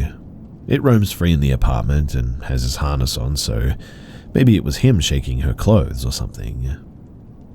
It roams free in the apartment and has this harness on, so maybe it was shaking clothes. I wait a second for the dog to come out the other side of the kitchen, but after about 5 seconds, I'm becoming very puzzled. With furrowed eyebrows and a confused frown on my face, I lean in to look out of the peephole on the door to see what's going on outside of my apartment door, and I still hear the jingling chain and the footsteps, almost like someone was walking a large dog past my front door.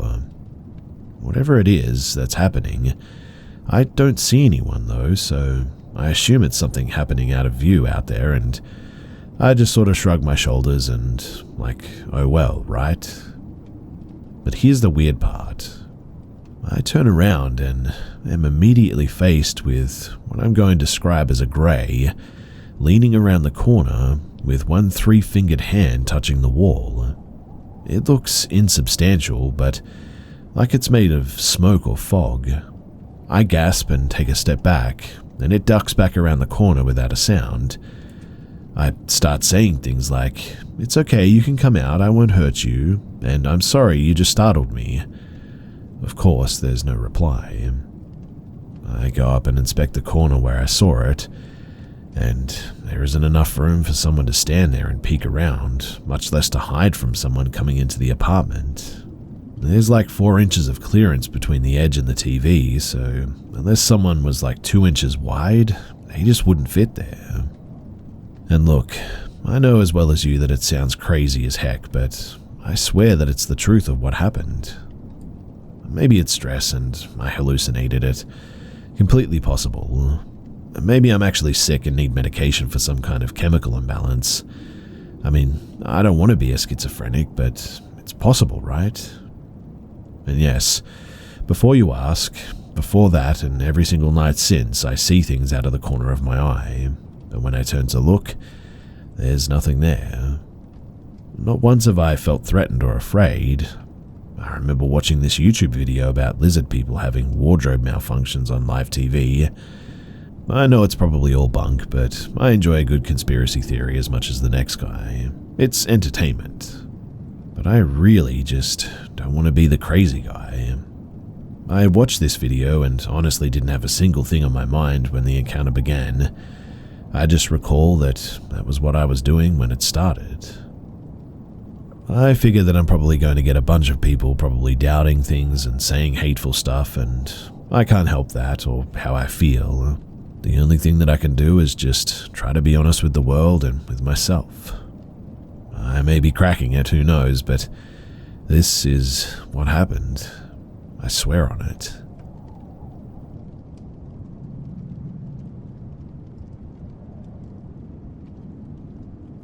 When I was in elementary school, I lived in a house that creeped me out from day one. I never felt comfortable there. I always felt like I was being watched. I refused to even sleep in my own room because my room gave me extreme bad vibes. I cannot explain why I felt so uncomfortable in that house so immediately, but the vibes were completely off. My animals also reacted poorly to the house. My dogs would bark and growl at nothing and would stand over me at night as if they were protecting me from something. Sometimes I'd hear weird things and the dogs would also react, so I knew it wasn't just me. When I was around 9, I was sitting in the living room floor and playing with some toys while I watched TV. My grandma was passed out in the chair near me. I heard something. I thought it was my dog at first and turned to look at the hallway. And what I saw was a tall black shadow figure move from the hallway across the living room, right in front of me and through the side door to the side patio. I was extremely freaked out and ran off to go look for my dogs for comfort. They were in the backyard, so the sound couldn't have been them.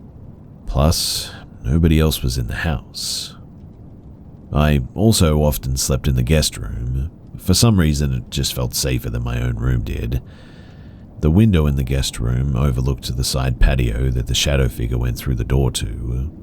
Almost every night, without fail, my dogs would bark and growl at that window and stand over me or lay directly on me, as if they were protecting me from something. After this incident, I didn't feel truly safe anywhere I slept, to be honest. I would be up most of the night, too creeped out to fall entirely asleep. Other things happened in that house too, but that was definitely the most notable for me, as it was the first time that I ever saw something unexplainable. I was not asleep. I've never had sleep paralysis. I don't have schizophrenia, and what I saw completely changed how I viewed the world. I've had a lot of unexplainable experiences since then, but this one shaped my beliefs in a really major way. So, my question for all of you guys is, has anybody else ever seen a shadow person or a shadow figure like this?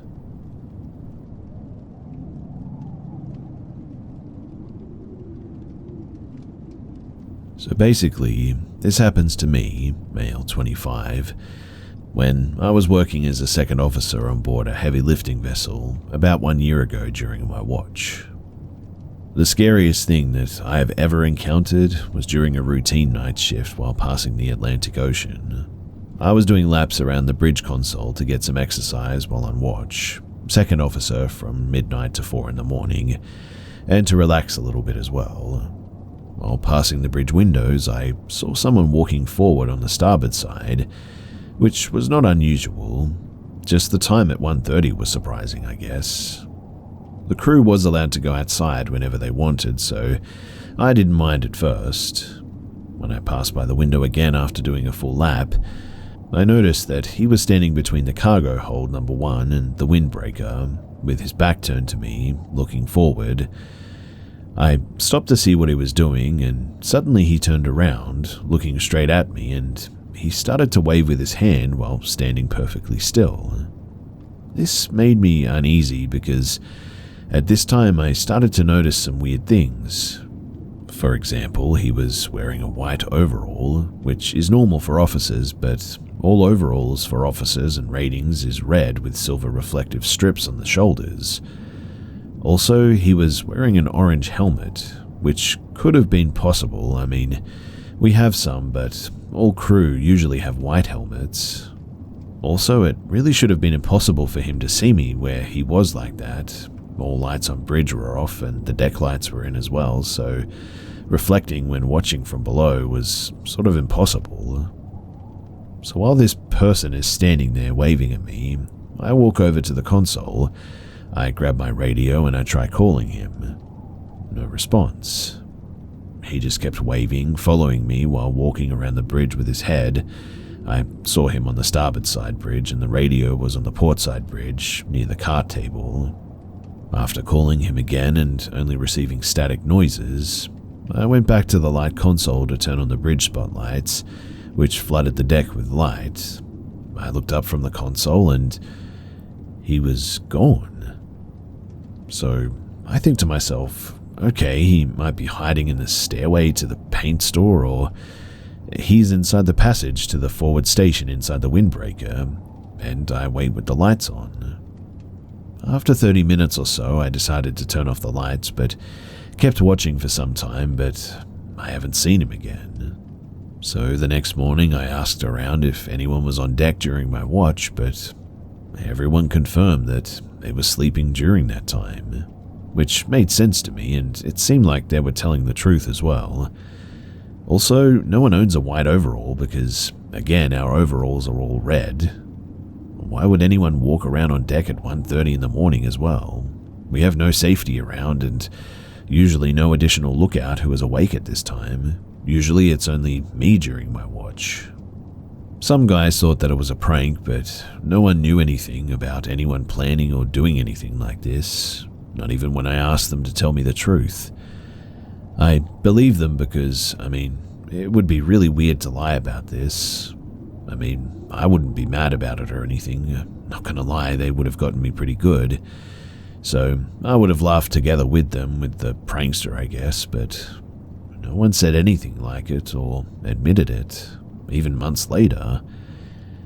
What really freaked me out, though, about this is the stiff movement of the person and the sudden staring while standing still. I can't explain what I saw, and I have no reasonable explanation to this day because no one admitted to prank me or going on deck at this time.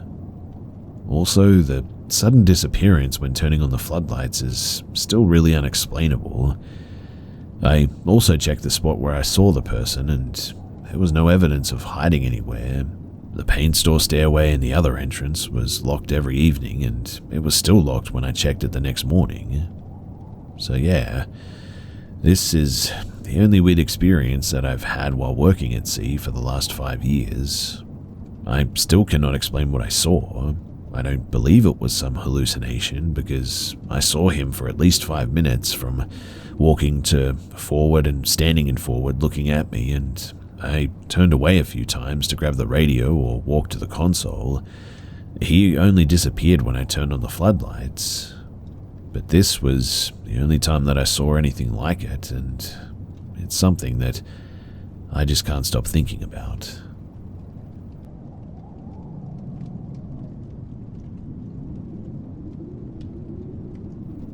So I'm staying in a hotel, and last night, as always before going to sleep, I checked all the doors and windows. I was lying on the bed and I heard the sound as if someone had moved the chair aside.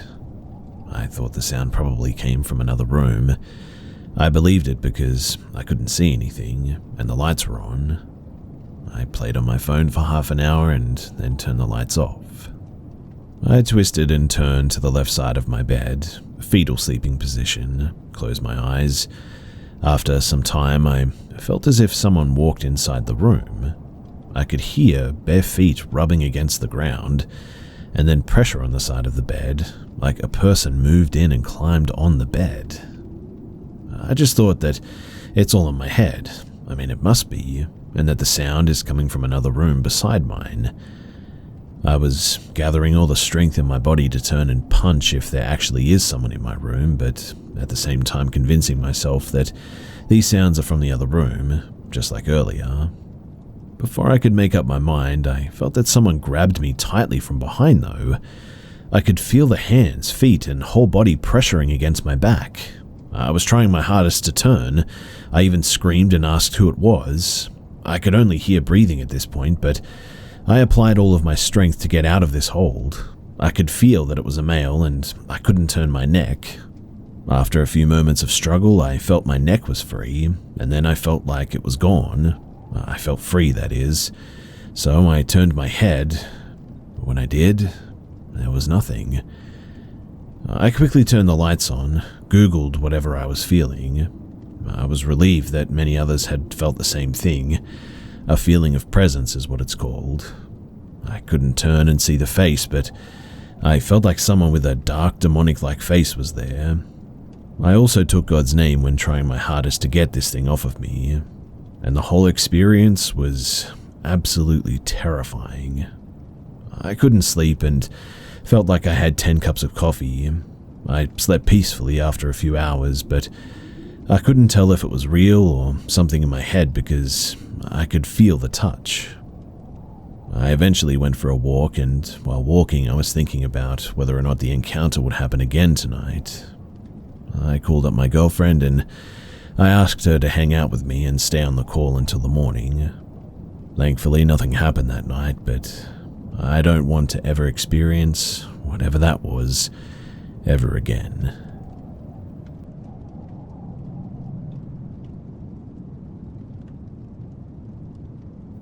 About 15 or 20 minutes ago, at time of typing this, my wife and I were leaving our friend's house when we saw what we thought was our friend's mother twisting and making unnatural body movements.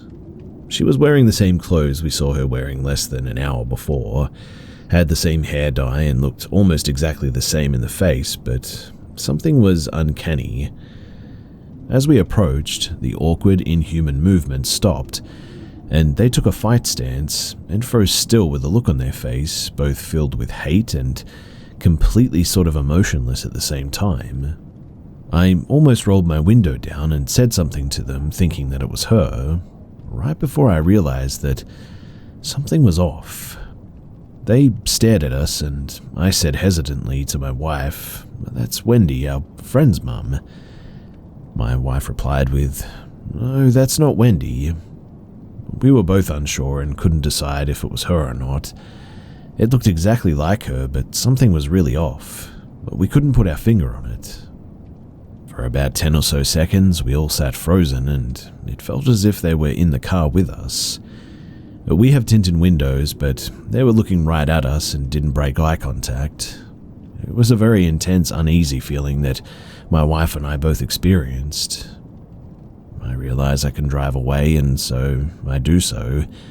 By the time I get to the next stop sign, a half block down the road, I look in the rearview mirror and see that they are now walking towards our car, due south, whereas when we first encountered them, they were heading due north. Seeing them in my rearview mirror heading toward the car, I quickly turned the corner and took off. We called our friend and asked him if he would check on his mother. He misunderstood, and his mother and he went and checked to make sure that none of the cars at the house had been broken into. So we know that it wasn't her out there. This all takes place about 2 or 4 blocks from my friend's house at about 12:30 a.m., and it is one of the most perplexing things that I've ever experienced.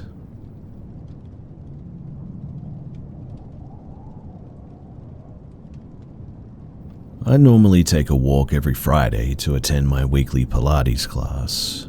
It's a 15-minute power walk from my apartment in a relatively safe city from Eastern Europe. I've never really felt unsafe in my city, and I wouldn't normally exercise caution when walking alone at night. Tonight, however, after the end of class, I began my usual walk back home, and 5 minutes in, and a lot of corner cutting and alley shortcuts, I noticed that this strange-looking man is still following me.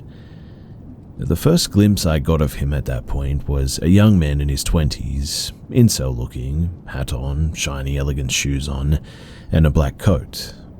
On closer look, he had a link chain, the kind of chain that you use in heavy transportation and to put like heavy loads on or whatever, around his neck.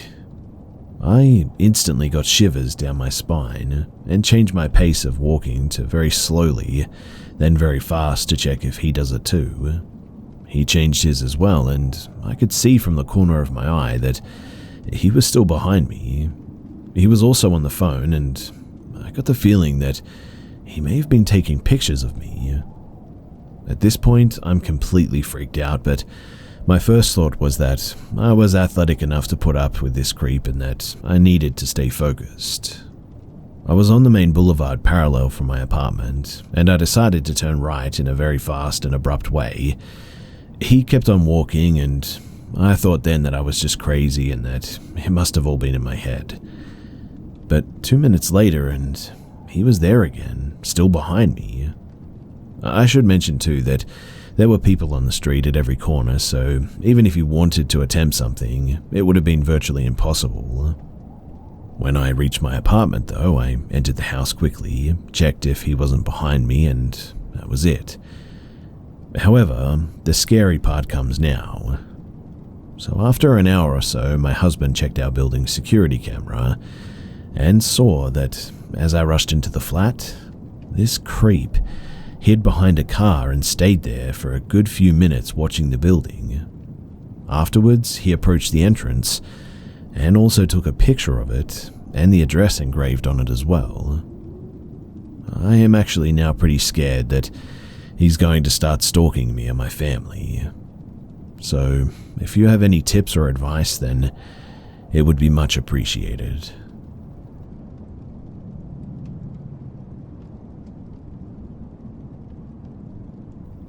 So a couple of months ago, on the day of the US Congress hearing, my wife and I were laying in bed, and it was late at night. Our daughter was already asleep, and I was staying up trying to watch the hearing. I was kind of nodding off, and my wife was saying that I should sleep. I told her what I was watching and that it could be potentially the biggest moment in human history, so I powered through until it was finished. Then my wife and I started talking about it. We were just in our room quietly talking about the potential that aliens are real and that what that would actually mean. We spoke for maybe 20 to 30 minutes, and just as we finished our conversation, I said goodnight, kissed my wife, and then said, "I hope no aliens come visit us during the night." And then mere seconds later, all I did was lay down, when suddenly a tone loudly rang out. It sounded exactly like a microphone feedback in an amp, except we're laying in our room, the TV is off, phones are locked and on charge, air conditioner is off. The only thing on is our lamp for the nightlight. Our daughter is one, so we need it when she wakes up during the night. It lasted a couple of seconds and then just stopped. It sounded really directional as well, like it was in the corner of the room behind our heads. We both just looked at each other, covered in goosebumps. We asked and confirmed with each other that we both heard the same thing. I knew that I had to check quickly, but I'll admit that I was kind of spooked. So I mustered up the courage to go look, but there was nothing. I checked everywhere and nothing was out of place. Everything was fine. We've never heard that noise in our home ever in our lives. We've lived in this house for 4 years and never heard it. But it was so perfectly timed and so out of place, my wife and I will every now and then bring it up. But we just cannot figure it out. Could it have been the radioactive hum of Mr. Burns coming to bring us love, or what the heck was that?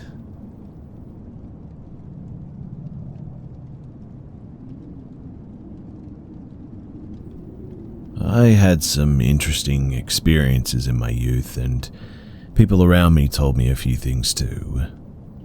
I would like to briefly report on them here and share my ideas. Of course, I'm also interested in all of yours because a lot of things just don't fit together. So, I'm German, 40 plus, male, atheist, and everything that I'm describing allegedly took place in a small town until the early 2000s. It's right on the border with the former East Germany. So a man from the neighborhood told that a small object landed in his garden. A few things got out and took soil samples apparently.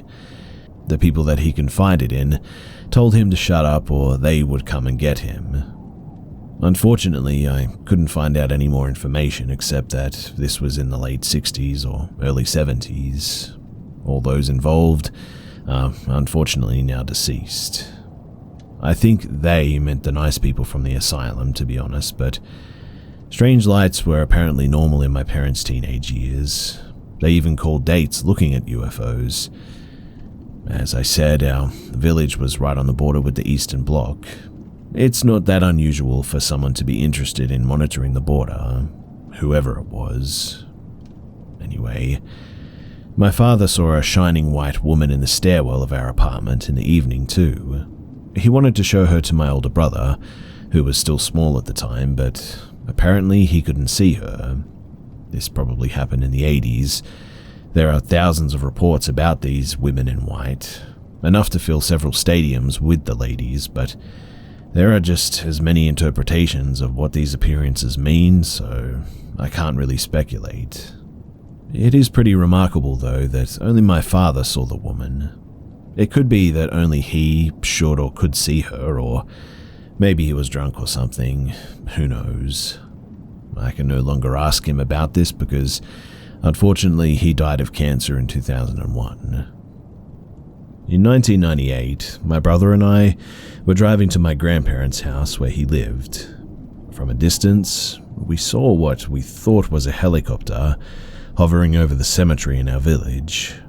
This is close to our destination, and so, as we drove past it, we realized that it was one of those sort of huge triangular UFOs that were often reported in the press in Europe in the 90s.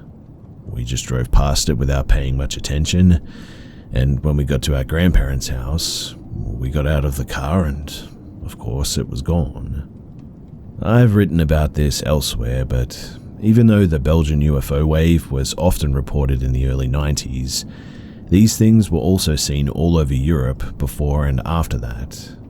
This was my only close encounter, and I had seen one of these objects twice before, but this time it was close enough to throw a stone at it, but of course we didn't. The most interesting thing here was not so much our lack of interest, that's another topic, but rather that this huge object, although it stood directly above the trees and had huge lights down in its corners, did not illuminate the ground.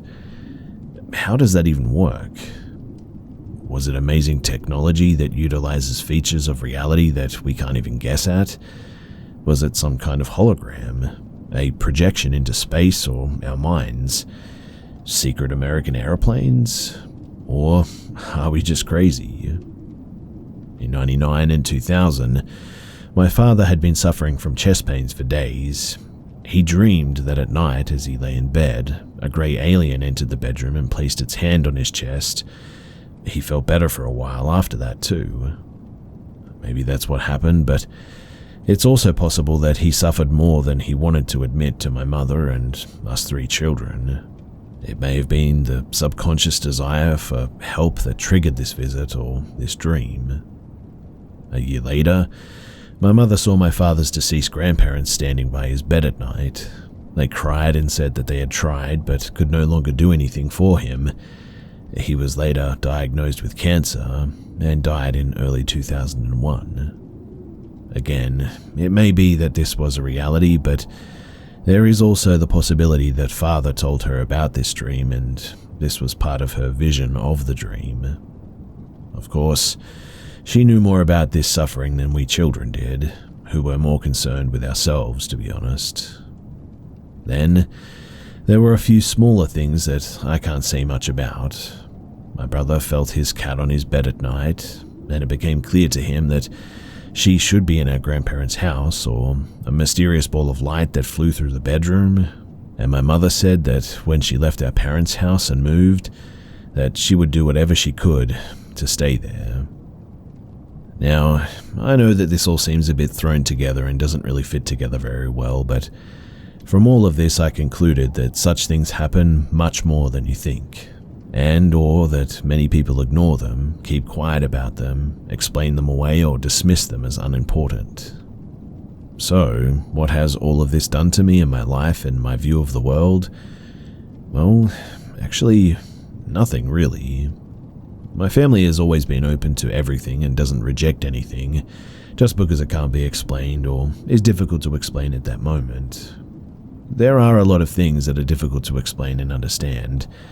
Black holes, how the theory of relativity and quantum theory fit together, exactly how painkillers work, heck, even my own toddler's thoughts. Maybe we better apes are just not able to see things as they really are. But what do you think about all of this? Do you think that there's any validity to it? And if you do, what do you think it was?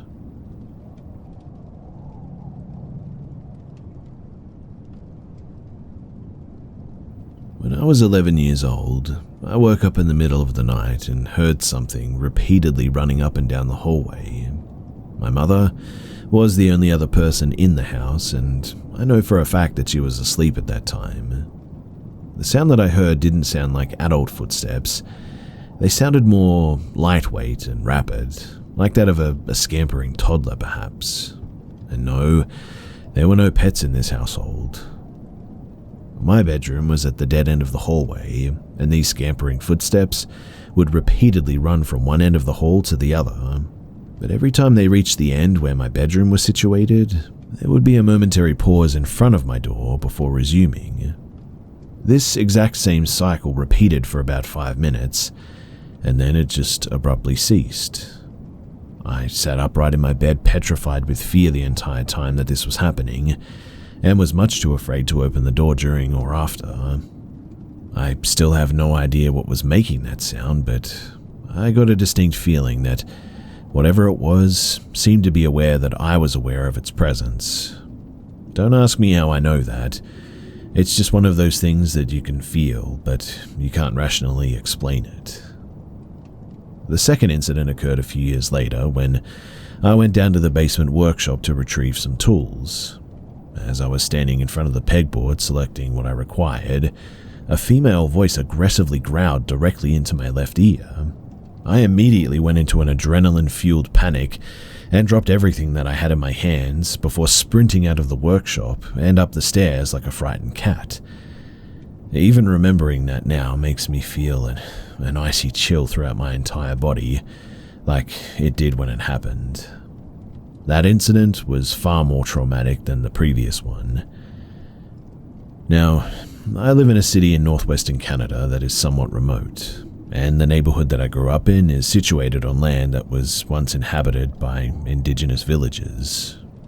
Apparently, the village that was here was burned to the ground in 1913 by British colonizers who wanted to permanently drive them out of the area so that they could annex the land. Make of that what you will. I don't know if it's connected in any way, but I thought that it might be worthwhile to mention it. So, my question for all of you guys is, has anyone else ever experienced anything like either of these incidences before? And if you have, I would love to hear them.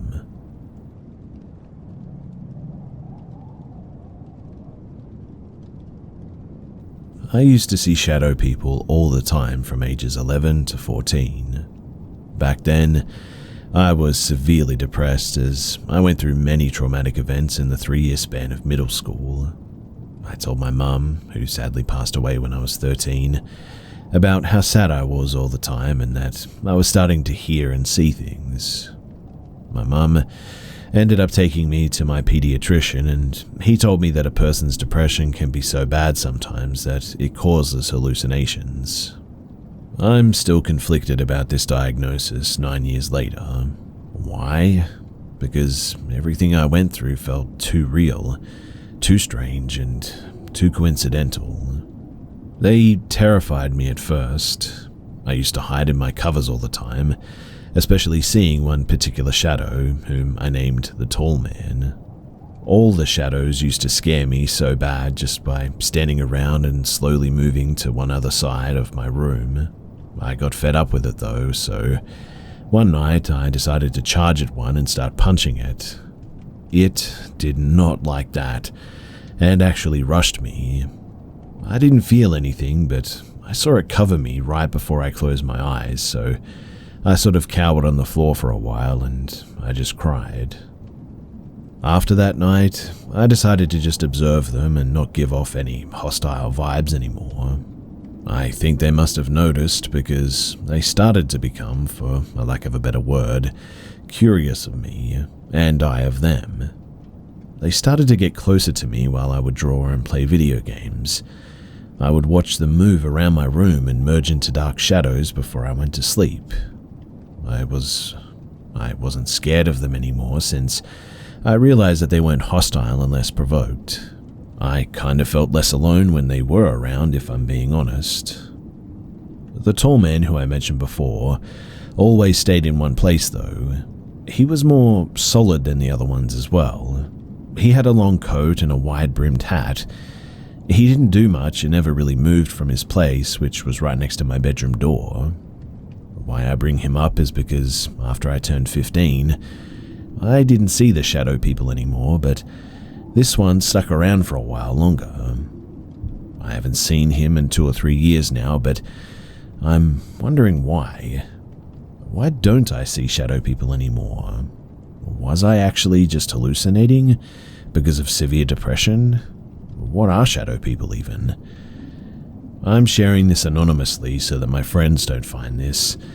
They knew that I used to see things in middle school, but I don't know. I'd feel embarrassed if they found this for some reason, I guess, and if someone can answer my questions or give me some insights to what I was experiencing, that would be very much appreciated. Side note too, I know a little bit about the Hat Man, but not too much. I read somewhere that he sticks around when there's something bad happening, and he's not good, but I actually felt comfortable with his presence if it was him. So that's another thing that I'm conflicted on.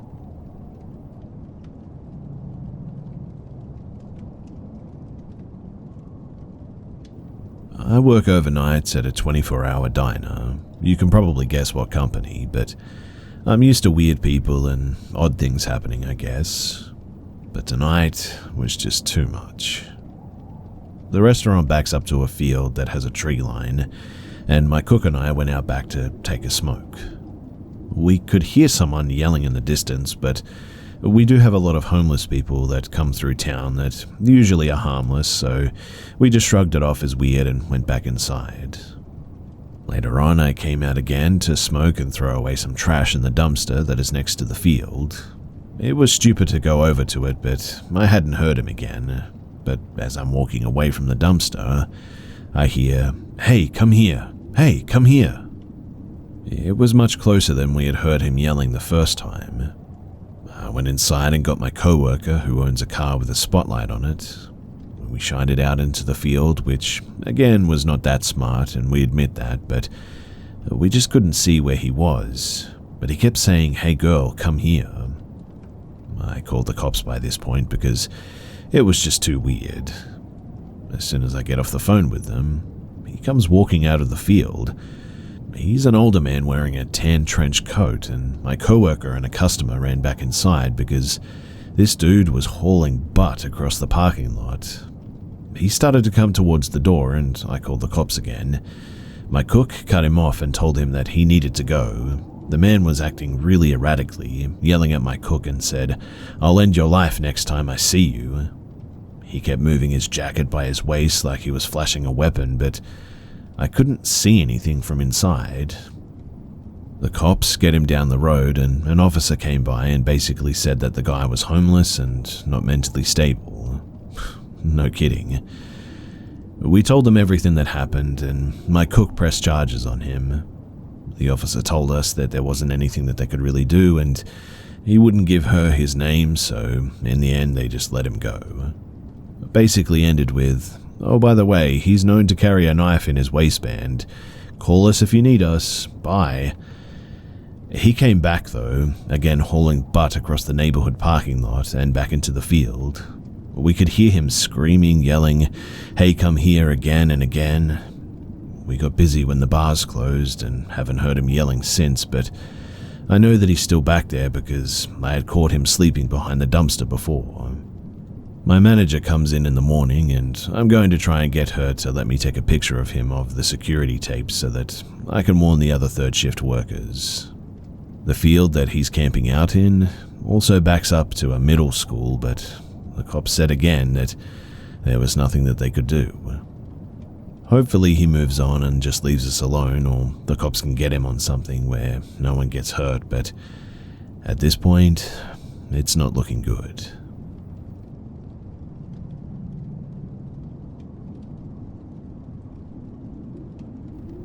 As a teenager, I waited tables in a local restaurant to pay for the gas for my car. I met Mr. Creep there, and in my naive mind, he seemed normal at first, despite the fact that he was 20, wanting to date a 17-year-old, I guess, but leaving my job after dark scared me, so I taught myself to get in my car, shut the door, and lock in one fluid motion. It made me feel safe. Now, one night, I was leaving work and had just gotten into my car when Mr. Creep seemed to just appear out of nowhere, yanking on my door handle to try and open it. I looked into his eyes in the split second before he smiled, and what I saw absolutely chilled my bones.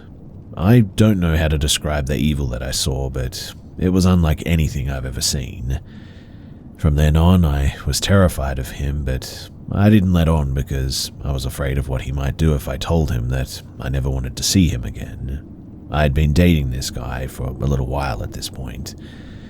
After this, he constantly lied to try and impress me and tried to invent ways of being alone with me, but my instinct was to run, so I just tried to avoid him. About 2 weeks after this incident, the restaurant got robbed and there was significant evidence against Mr. Creep, just not the kind that allowed the cops to charge him. I sent on my text conversations with Mr. Creep to the police chief in hopes that it would help. Mr. Creep slithered away after that, but I always looked over my shoulder. Anyway, about 5 years ago, he messaged me on Facebook out of the blue. He went on about his top secret military clearance as well as a huge acreage that he owned. It made me nervous and I felt like he was trying to spring a trap or something, but I tried to put it out of my mind, thinking that I would never see him again. Then today I was looking at posts about an unsolved murder when I saw his mugshot. He was now facing murder charges as well as 2 other violent felony charges. I am so glad that he is now locked up, but also really overwhelmed about how correct my instincts were about Mr. Creep. I feel like I escaped him. I feel like I just escaped being murdered.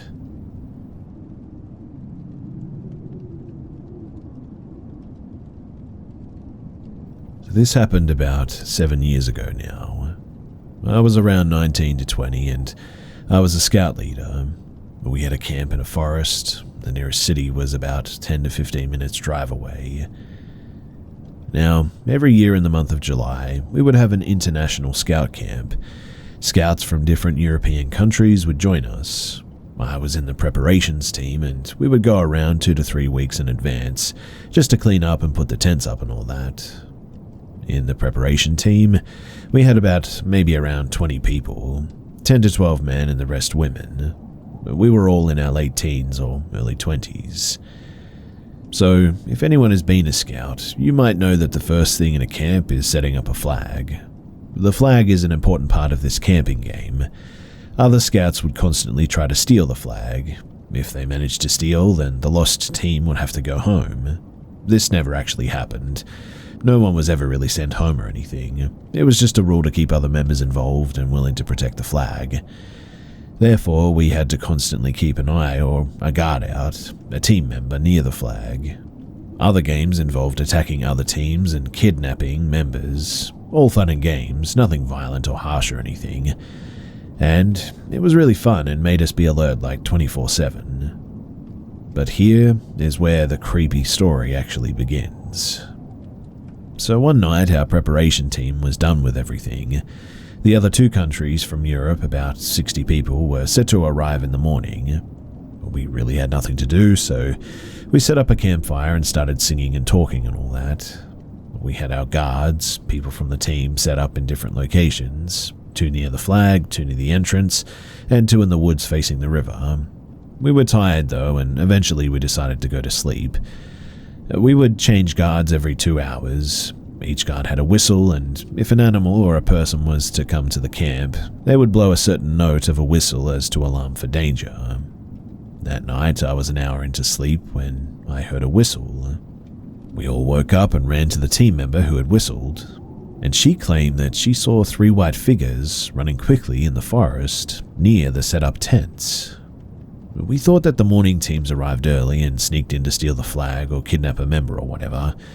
So we all decided to stay awake and go into the defense mode.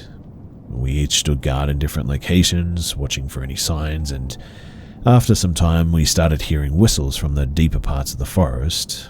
We also started hearing radio sounds from different places. We saw some guys in white shirts running around in the forest. Me and 2 other people decided to check the empty tents to see if there were people hiding in the empty tents or anything, but couldn't find anyone. Then we started walking around and we heard laughter from the bush near us. It sounded like a woman laughing, so we started laughing too as we thought that we'd found the other scout team near the bush. Naturally, we walked to the bush without any hesitation. But to our horror, there was nobody there. Then we heard more noises from another bush that was a little deeper into the woods. Then we heard a clear conversation between a few people speaking French, I think, in accent. We could hear them clearly, so we checked that again, but there was nothing. Then we saw a guy in a white t-shirt running fast again in front of us, but his speed was really weird. He was running so fast as if he was sliding almost. Keep in mind, we're in the woods at night with no lights. There's no way someone can just run without making a noise, but somehow this guy was running absolutely silently. It really seemed like he was sliding as well, which is weird, I know, but again, we still didn't feel threatened, I guess. We just had adrenaline rushing through us, but it was more excitement to catch them than anything else. After all, we just wanted some fun to begin with anyway.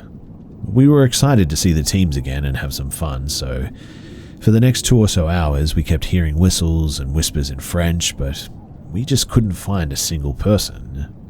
It was so clear that there were a lot of people hiding around us, but we couldn't catch even one of them. They were just way too quick, and also really sneaky as well.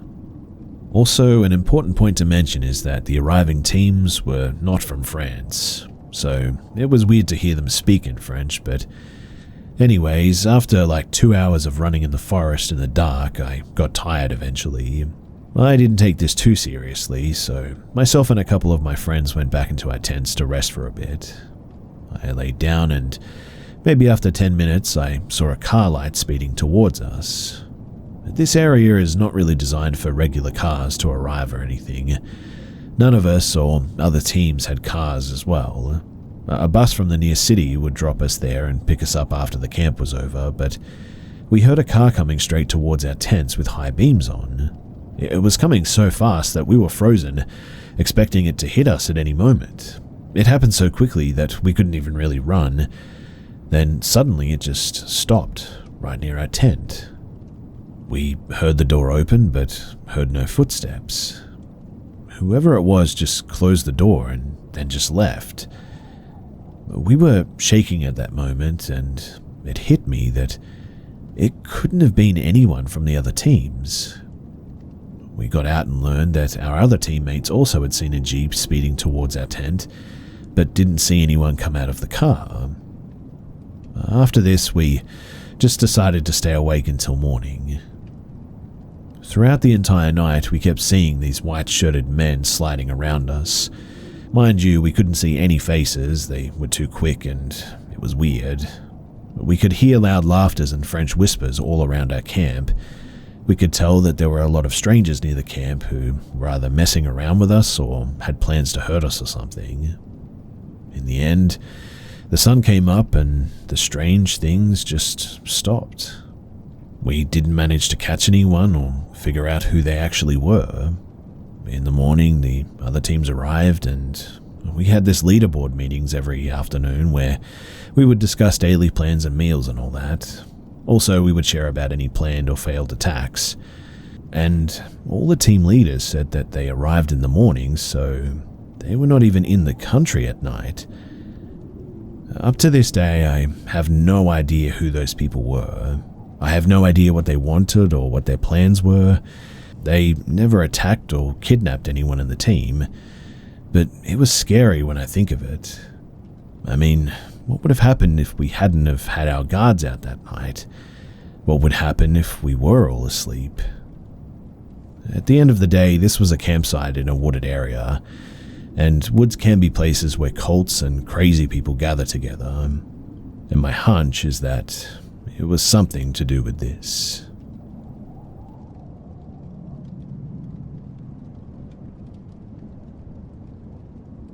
So I attended a community center for children in Brooklyn, New York, and I had to be no older than like 6 or 7. The center would take all the children on trips throughout the summer, and on one of our trips, there was this place in Manhattan, similar to Discovery Zone or a Chuck E. Cheese, but even bigger. I never could quite remember the name of the establishment. I'm guessing, being that it was so long ago, that the walls were interactive tablets, or the children, which had games on learning applications. But my brother saw it and he was glued there the entire time. There were ball pits and tubes as far as I could see. They looked like castles to me, like 3 separate sections. One section seemed to be closed off, I assumed, being that the lights were dim in this particular area, so maybe the lights were busted or whatever. But anyway, I followed a group of older kids to see what they were up to, and honestly I had a crush on one of the girls, so I planned to let her know while we were there, but I found her in the group of older kids at the top of one of the tub towers making out. It had me really bummed, so I left on my own and I decided to go to the section that was rather dim. There was a huge padded hill at the bottom, a ball pit with the rope above it, so I could just slide across and just sit there. I rolled my body down the ramp, and when I looked up, right in front of my face was a young boy, laid face down, not moving at all. And at his feet and his head were 2 men dressed in all black suits, completely bald with black shades on. But what scared me the most were just how pale these men were. And they looked exactly alike as well, which was so weird.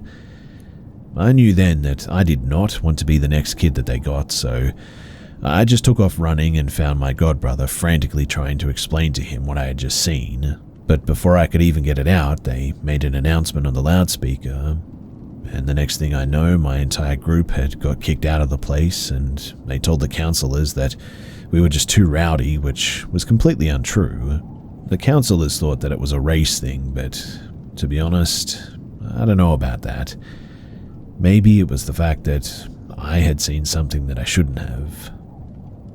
I never did tell anyone. I guess I ought to fear, but keep in mind that there was no Man in Black movies made back then, nor was the internet around like today, so I, at that time, had no idea what I was looking at.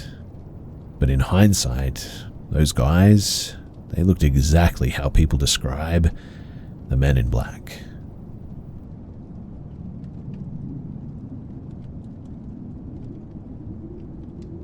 This happened to me a few years ago, probably back in 2017 when I was 14. I still think about this encounter almost every day. So my dad lives near a small lake in Wisconsin, but there are only about 100 people who live in the neighborhood. My brother and I spent every other weekend up there, so we knew pretty much everyone. My dad's house was the second house to the top of this large hill, and at the very top is a gas station and a diner where I would work over the summer. At the bottom of the hill was the lake and a small beach. Now that morning I was waitressing at the diner, and at the end of my shift I bought a slushie from the gas station and was planning on going down to the beach for the afternoon. Parked outside the diner was a gorgeous teal vintage car. I'm not sure what brand, I'm not really good with that stuff, but it seemed to be from the 60s and it caught my eye. There was an older man in the driver's seat and his wife in the passenger seat too. They had their windows up and I wasn't too close, so I didn't get a great look at them, but I did notice that they were looking at me. I didn't think anything of it and started walking home. On my walk home, I remember wondering where they could have been from. We don't get many tourists around here, and I would have remembered if someone drove a car like that.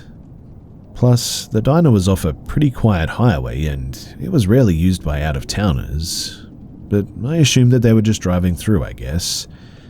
My younger brother and I went to the beach that afternoon and hung out for a few hours. When we decided to head home, I packed up my stuff probably a minute before he did and started walking home before him. On the walk up the hill, there was probably half a city's blocks distance between us.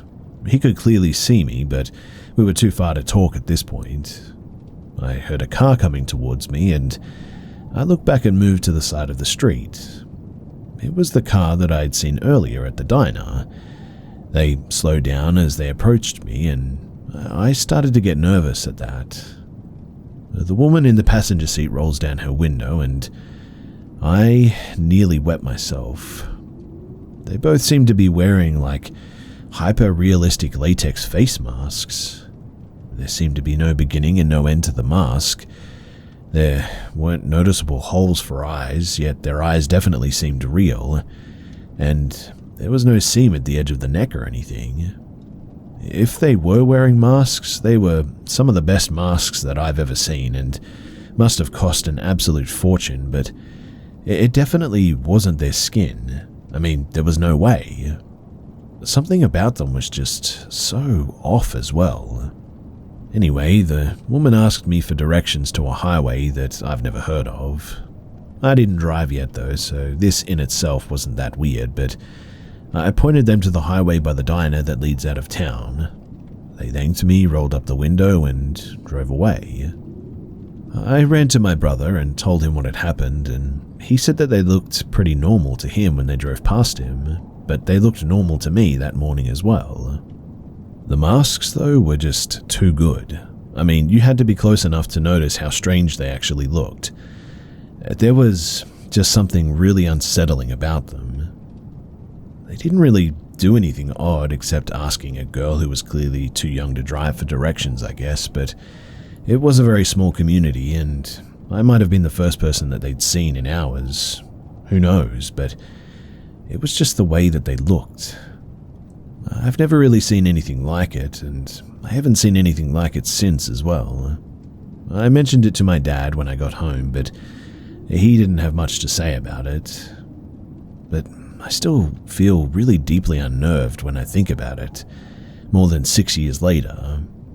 I don't believe in much of the paranormal stuff, and I do think that they were human. At least, I think so. But why the masks? What were they doing there, and why ask a child who was obviously too young to drive for directions to a highway?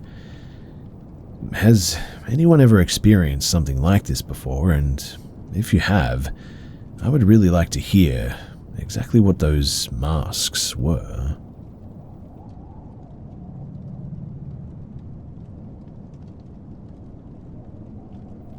I was reminiscing about when my dad and I used to download ghost hunting apps and run around his apartment complex for ghosts. So I re-downloaded one today. It's just called Ghost Hunting Tools or whatever. It's an EMF reader and spirit box, or supposedly is. Anyways, I had it open for about 15 minutes and the readings were relatively normal. Spewed out some random words every couple of minutes. I noticed when it would spit out a word, the energy levels would spike a bit before then, almost mimicking how I would imagine a spirit would draw energy or something. Like it would build up and EMF levels would go up and then down, and once the word was out, it would go down again. I figured it was fake, but kept it open in the background. I decided to try a pendulum game with a bracelet that I read about online. It said to ask out loud what side is yes and all that. I kind of felt it go one side when I asked, so I confirmed with a question, "Do you understand?" And I felt it almost definitely start to move to the side that it assigned to yes. I've never really had that happen before, like something move on its own like that. And it was around this point that I started to feel nervous. Something just wasn't right, and I read that if I were to feel this way, that I should end the game immediately by saying goodbye, so I did. I turned around to my phone, which was still open with the app on my bed. The EMF reader was now spiking at the highest level that I've ever seen. It was spitting out words within seconds of each other, when the entire time that I had it open, it spit only random words out every couple of minutes. But the weird thing was that I got actual sentences. I got words together like, "Near you, shoot, Diablo." I immediately held up the pendulum again and said sternly, "I said goodbye." And immediately, the levels went down and the scary messages stopped. Which, I don't know if that's a coincidence or not, but that was definitely weird. I wasn't even sure that this was real, and I'm starting to think that it was. I really don't know how to explain this, and I'm scared that I didn't do enough to ward away whatever I may have been in communication with. So I'm here to ask all of you guys, what should I do?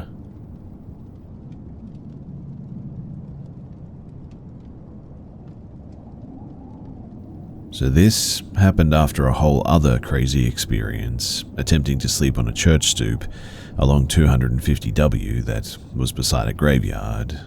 And while that's a story for another day, it's the reason that I broke my own rule. to fall asleep at dusk and wake up at dawn, only travel during daylight. I made this rule because it's dangerous enough to walk alongside highways during the day and would be worse at night. Was not thinking about paranormal activity at all. But yeah, the graveyard incident gave me such an enormous spook that I took off running and was back on the highway. By this time, it was pitch black, no street lamps and almost no cars as well. No houses or any sign of civilization either. I finally got to a point that my heart stopped pounding and was walking at a steady, relaxed pace, hoping to find somewhere to camp for the night. Then I saw something that kind of looked like a ghostly white human face a couple of feet above ground, right behind the metal bumper or fence a few yards ahead of me. I looked away though, thinking that it was just my poor eyesight playing tricks on me. But when I was right beside it, I realized it was very much a face, solid and ghost white, empty black sockets in a place of eyes, with human-like features, but the face was way too long to be human. I started to run and it jumped over the railing. Picture that face that I described on a matching all-white body that was the size of a large dog, with the gait of a deer, and either horns or antlers as well. I wasn't able to get a good look because I was screaming bloody murder at this point, sprinting away from it as it was galloping after me. About 20 yards of sprinting later, I was running so fast that my legs couldn't keep up, and I did a kind of nosedive into the pavement. It gave me some of the nastiest road burn that I've ever had, and I needed hospitalization after infection weeks later. In any case, I scrambled back on my feet, glanced over my shoulder to see it jumping back over the railing, disappearing into the brush. Not far away was a driveway to a house where, eventually, I fell asleep. To my surprise, the owner of the house did not call the police when she found me in the morning. Instead, she drove me all the way to a homeless shelter in a valley town called Staunton. I told her and a bunch of other shelter residents the story to ask if they knew what it was. All I got was people telling me, yeah, I've lived out there my whole life and seen plenty of things I can't explain, without ever really answering the question. One guy told me about the not deer, but I looked that up and it did not line up with what I saw at all. This happened over a year ago now, and to be honest, I'd mostly forgotten it, I suppose, but now it's really bothering me as my partner and I are considering getting a house in Blue Ridge area. I want to know what it was, other places it might live, what attracts or repels it, so that I can definitely try to avoid another encounter at all costs.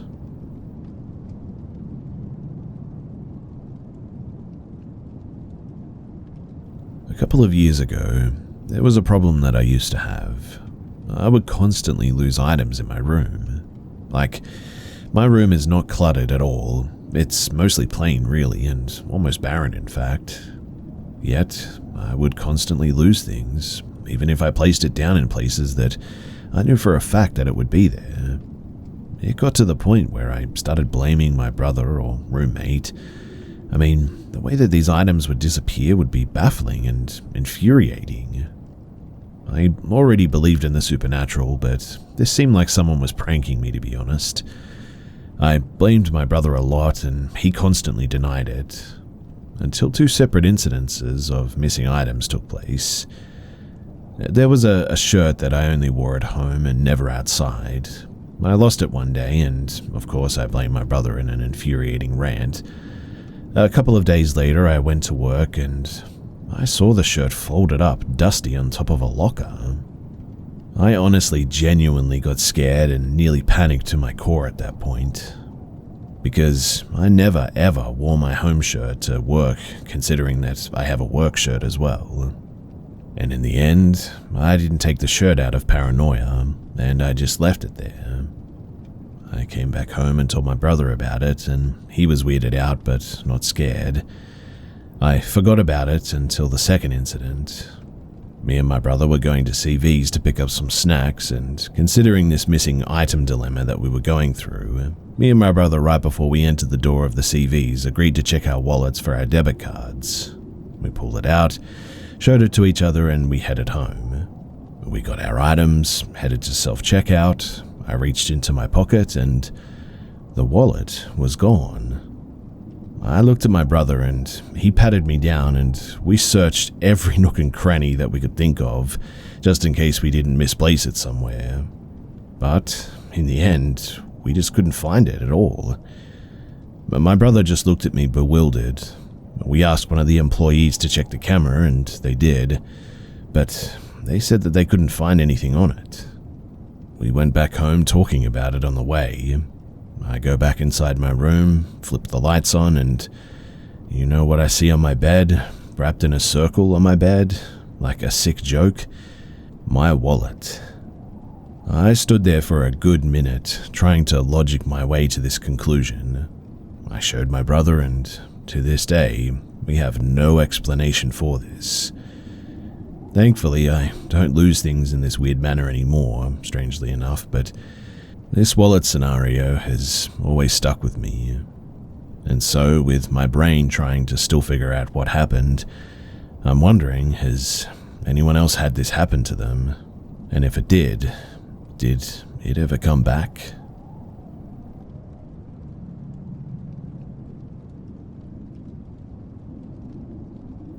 So, I'm a believer in the supernatural and have been all my life.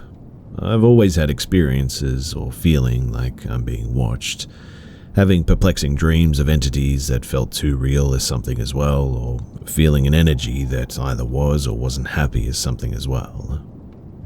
Now, this experience I'm going to talk about is by far the most intense and outstanding experience that I've ever had, and to be frank, I never would have even dreamed of experiencing it.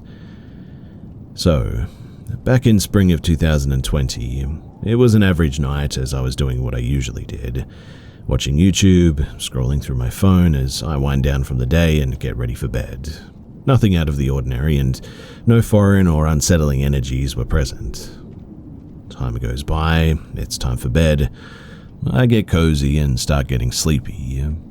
A couple of minutes go by, give or take, and I'm starting to notice that it's getting really cold, and not just, it's a little chilly type cold. I'm talking freezing, down to like 0 degrees type cold, which never happens where I live, especially on the countryside during spring. But it was absolutely freezing. I was shaking, it was so cold, and I could see my breath now too. I could tell that something was way off, so I sit up and am instantly hit with this intense presence of being in the corner of my room to the right of my bedroom door. Now, my room isn't very big. I would estimate 6 by 12, so if you were in here with me, it'd take less than like one step to get to the other side. This thing, I could feel it standing there just staring at me, unmoving as it took me in and I took it in. I could see this thing clear as day in my head, a perfect image as if it showed itself to me. And boy, it was not pretty. First, its skin was black as the void itself. No other colors were present. Its face was nothing but 2 hollowed out holes in a black contorted skull, no other features but empty sockets. Its body and limbs were thin, malnourished to the fullest extent, being like twigs. Along with its arms and legs being abnormally long, this thing was standing at, I would estimate to be about 8 foot tall. Despite this thing being a demon or whatever, it seemed to hold no hostilities towards me.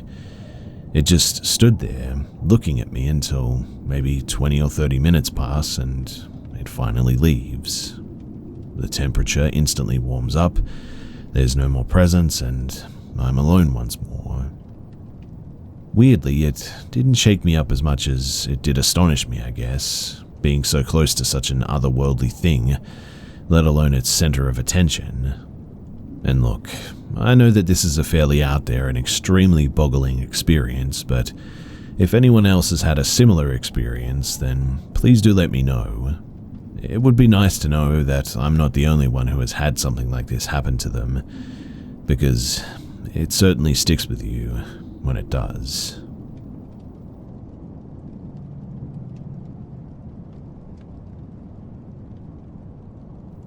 this happened to me recently. I was walking my dog and we were walking down the street of the neighborhood that I live in. I heard an owl making a typical noise, and I walked further with my dog through the neighborhood with the owl assumingly constantly moving with us, even though there were no real trees around. But I followed the sound further because I have a personal connection to owls. I just really like them. After many direction changes, I found myself down at the forest edge. When I arrived there and I was standing before the dark entrance, the sound of the owl was now gone, and in place of it, a sort of creepy crawling noise could be heard, which was faster than it should have been, and it seemed to be coming in my direction, coming from deep inside the woods. Then I heard the owl again hooting from the direction that the strange approaching crawling sounds were coming from. My dog became terrified at this point and started threatening whatever was lurking in the darkness by barking at it. At this point though, because the crawling became even faster and more unsettling, I sprinted backwards around 30 meters and I turned around to see if something was behind me. And I heard the owl again, but this time it sounded different, as if someone was calling my name to come back.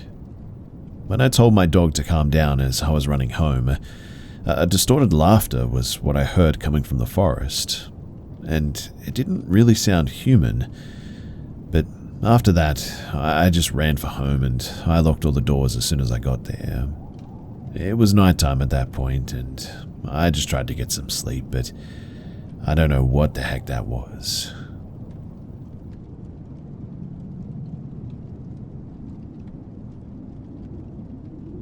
I, an 18-year-old female, met my ex, male, 22, in February of 2020, but didn't end up dating him until closer to my 17th birthday because he still lived with his girlfriend.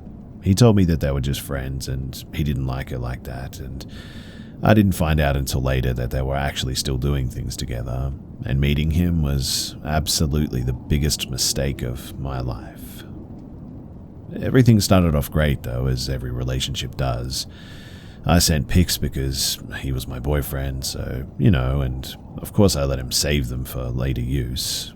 Another big mistake. But I noticed that they were still texting, and when I went through his phone, he was saying that he still loved her and missed her. I was deeply hurt by that and called him out on it. He apologized and said that it would never happen again, and I told him to text her that we were dating, and he did. And she was ticked.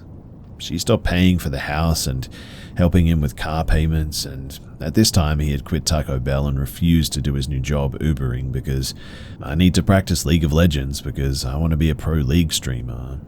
So I worked my tail off and ended up losing my job because the manager didn't let me work without a doctor's note, so I was stuck working his job while he played his games. Before I met him, I had $4.5K in my savings. He ended up using my car to pay his phone bills, car payments, the apartment, daily weed, fast food, new league accounts, and CSGO knives of all things. But he kept losing his accounts due to telling people to off themselves and using all sorts of slurs, as you can probably imagine. But the worst was yet to happen. I found out that he was using an old tablet to excessively watch explicit material, set up dating accounts, and have different Instagram accounts. But on these accounts, he was pretending to be a woman. I called him out about this and told him that I wanted to leave. He freaks out, jumping around and screaming and crying, saying that he would change, and I trusted him. I know, stupid. But as time went on, things got worse, and I was scared to leave, and by the end of this, you'll see why. He had shoved me into a wall and getting in my face, screaming, "You stole my car key because you don't want me to work because you're jealous of other girls," which was stupid because he had thrown his car keys at me during a different argument. But one day I went through the iPad and found that he was actively not just sending, but selling my pictures from when I was 16 or 17, and doing the same with his other ex. I started to try and get my stuff together and put Gorilla Glue in the charging port to just get rid of the filth that I just saw. When he found out that he no longer charged after he used my card to get us food, He was absolutely livid. He started screaming and getting in my face. I tried to go around him and grab my things, but when my back was turned, he pulled me down to the ground, wrestled me till he was able to put me in a chokehold. I was sobbing and just accepted that this would be the end of me, but before I blacked out, he let me go and I started gasping for air and gagging from excessive coughing as he just stood and laughed at me. I tried to crawl away from him when he grabbed my leg and started dragging me out of the apartment. I kicked to try and get him off of me, which just made him pull me like a dog playing tug of war. But he eventually dragged me out, keeping my wallet, keys, and all of my valuables, so I sat crying, begging for my stuff so I could just go home. He came outside and pulled me down the apartment stairs by my leg, and I was left with extreme bruising and also some cuts. I did end up calling the police, obviously, and they did absolutely nothing in the end. Fast forward, and he had to move because he had nowhere to stay or live after getting evicted from the apartment, and I had gotten a new job at this point. One day, though, it was particularly cold, and I went to get a shirt out of my car, and there he was. He was sitting in my car, on his phone. I left the door unlocked usually because I worked in a good area. I called him a cheater and told him to leave, and he got out of the car and was starting to go around the back, so I jumped in and tried to lock the door from the back seat. He ran over and pulled the door open and started trying to pull me out of the car. I started screaming and kicking at him. Thankfully, a customer saw this happening and called the police. They arrested him and told me to go home for the night, which they ended up firing me for, unfortunately. Also, unfortunately, he got bailed out, and while he was in jail, he had given out my phone number to other people there. Then, he walked 4.5 hours to my house after he was released and was looking around my backyard when my neighbor saw him and called my dad. My dad got in his truck with his gun and waited for him to come out of the gas station. He eventually did, but ran off, and he wasn't shot. He had harassed me, saying that he was going to show up to my graduation and ruin everything, and has gotten to the point of making multiple fake accounts on Snapchat, Instagram, and TikTok, pretending to be me and his other exes. And as of today, he still pretends to be high school girls selling out pictures and making fake accounts.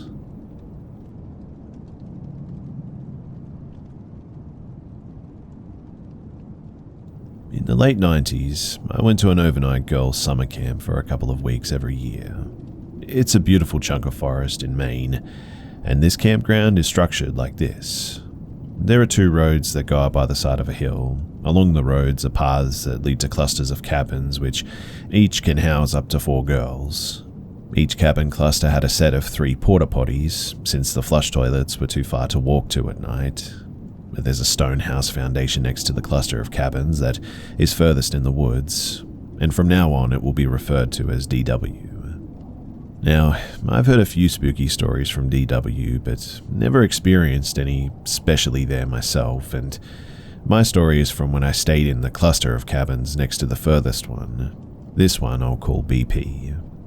BP is situated where all the cabins are ways into the woods, and porta potties are between the cabins and the road that continues to DW. In fact, the potties are just at the edge of the road that continues to DW. Now, one evening, my group of campers had come home from a bus field trip. It was later than we usually went to bed, and it was very dark. The most important rule at the camp is the buddy rule, though. You never go anywhere without at least one other camper. Counselors were the only ones allowed to travel without buddies. After getting ready for bed too, my cabin went together to the porta potties. We were still energized from the trip and were very giggly, and I glanced up to make sure that we weren't straying and saw a person on the road walking toward DW, seemingly illuminated by a blue lantern flashlight. From my vantage point, the person was no longer visible once they walked behind the potties. I looked back to my friends and said something like, we're probably freaking out whoever is on the road if they can hear us, you know. And immediately, my friends asked, what person? I answered, there's a counselor going over to DW. They're behind the porta potties. They didn't see anyone, and as we approached the potties, neither did I. The road was pitch dark in both directions, and so was the surrounding woods. There wasn't even a dark silhouette, like if their lantern had died and they continued walking anyway. There was nowhere that this person could be found. They just up and vanished. I don't really remember what the person looked to be wearing. All I remember is the blue light and short, straight, almost shoulder-length light hair, looking straight ahead as they walked toward DW, and the house foundation is all I saw. The campground used to be the site of some farmland probably 100 years ago. I know this because the campground is crisscrossed by low crumbling stone walls and the farmhouse foundation in DW. I fell in it once, but that's another whole silly story. But I later learned the legends surrounding the foundation. It was a home to a small farming family, either one child or a boy and a girl, depending on who tells the story. And one day, when the father was away for market, the house burned with the other family members inside. He came home far too late, and some say that the skeletons found inside were holding each other, a mother trying to protect her children for the last time. Obviously, that is sort of folklore, I guess, but who knows, maybe it's true. And my theory is that if I did indeed see a ghost, it may have been the ghost of one of the family members, and an echo-type ghost repeating actions took in the past. I could relay the other paranormal legends I remember from the campground if anybody is interested, but again, that's a whole nother story, and yeah. Anyway, this is the only quasi-paranormal thing that's ever happened to me, so yeah, there it is.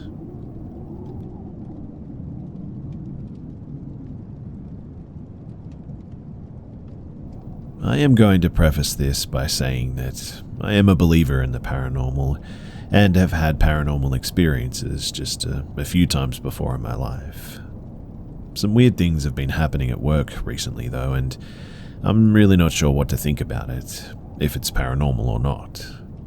I guess this is where, well, doing this comes in, sharing it with you guys. So, I'm a female in my 20s and a full-time overnight worker at a hotel in my hometown. I've been working this position for about 4 months now and have experienced some odd, sometimes unexplainable things happening in the wee hours of the morning. I'm the only employee in the hotel working during my shift and have grown used to keeping my eyes and ears peeled as I'm basically security for the place, along with the front desk, and want to make sure that my guests are safe. Now, I truly can't tell if I'm convincing myself these experiences are paranormal or if they really are paranormal, but I want to share them here. So first, the drawer at the back desk where I sit and watch the security cameras, it will open on its own every 5 minutes or so. I assumed that it was because the drawer was loose and needed to be tightened, but when I asked maintenance if they noticed it happening during the day and could fix it, he and my manager said that they'd never seen it do that before. I'm not convinced that this is paranormal, obviously, but it's definitely odd when you add everything else. Our TVs in the lobby are kept at louder than 25-30 volume during the day and are muted at night. And one night, the TV unmuted itself and was set at 60 volume, startling me near to death as it was loud and abrupt. It happened once and never again, and I don't think that my co-workers would raise the volume to 60 before muting it, as there's really no reason to do that. Again, I convinced myself that it was just a technological error, but it still left me uneasy. I once looked down the hall into the kitchen, and for a split second, I could have swore that I saw a man standing there in the kitchen doorway. I even did a double take, and when I looked back, he was gone. I convinced myself, though, that I mistook the shelf and the boxes for legs and a torso, but again, it left me uneasy. I was preparing breakfast in the kitchen one morning and heard a loud crash in the lobby, as if the large tin dish in the breakfast area had toppled over onto the ground. I rushed out of the kitchen to investigate what had happened, only to see that everything was in its place. Nothing had fallen, and I also saw nobody in sight. I couldn't really come up with a convincing reason for why this happened, and That one still puzzles me. But this morning at 1 a.m, I returned to the back desk after using the restroom, and I heard a noise in the back hallway coming from the sort of housekeeping laundry room area. I slowly approached and turned on the light to see that one of the large dryers had started itself 2 hours after I started my shift, with the dryer door open. That has never happened since I've started working here, and after confirming with my manager, it has never happened before. And again, I guess it could be explained by a technological error, but it was really odd.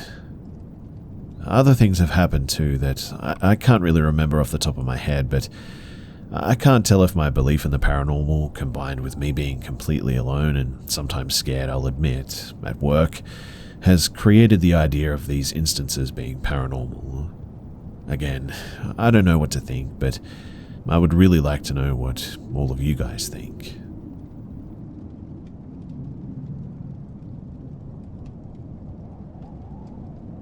I grew up in the 90s in Minnesota.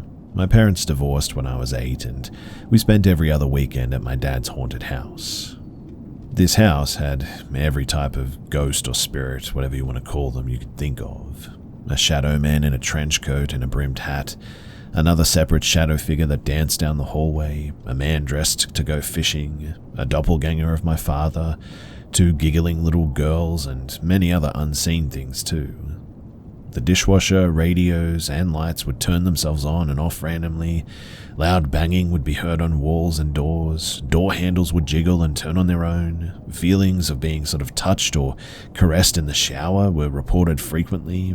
My father also had an incident where he felt someone crawl into bed with him in the middle of the night when he was the only one home. My uncle, he reported hearing 2 little girls giggling and singing in the basement one night while sleeping downstairs. Upon awakening the next morning, he discovered that there were no kids in the house that night. So, who did he hear playing in the middle of the night like that? Also, there was a salamander plague one night too. The entire yard was covered in slimy, slithering salamanders. It only ever happened once, and I'm not positive if that was paranormal, but it was definitely strange, as you can imagine. But one sunny Saturday morning, while visiting my dad, my brother and I were up early watching cartoons. I was 8 years old and my brother was 3. As we sat on the couch, we heard 3 alerting knocking sounds on the wall 5 to 6 feet behind us. Our heads sort of quickly snapped back to look at the wall where the sound was coming from, but we didn't see anything. My brother and I quickly turned to look at each other with frightened eyes, I being the older sister trying to be brave. I told him that it was nothing. As we turn our attention back to the cartoons, my little 8-year-old brain is spinning. I mean, what if that banging noise that we just heard wasn't just the pipes, as I'd been told so many times before? What if it was a ghost? I hated when the ghosts came around like that too.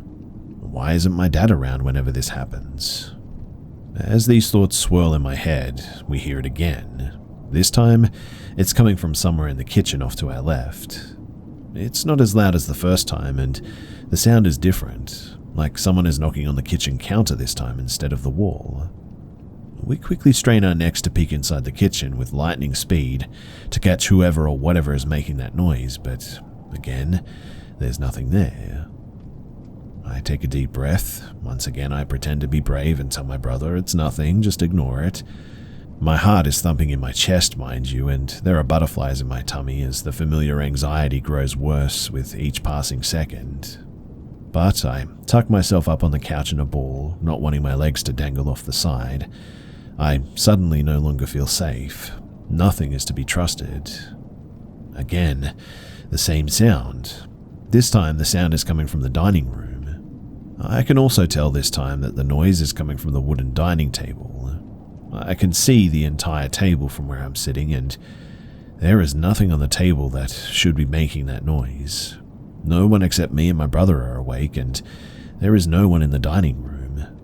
But there's just no logical reason for this knocking noise that is moving around us like this, but just then, I realize the knocking sounds have been moving in a big circle around us.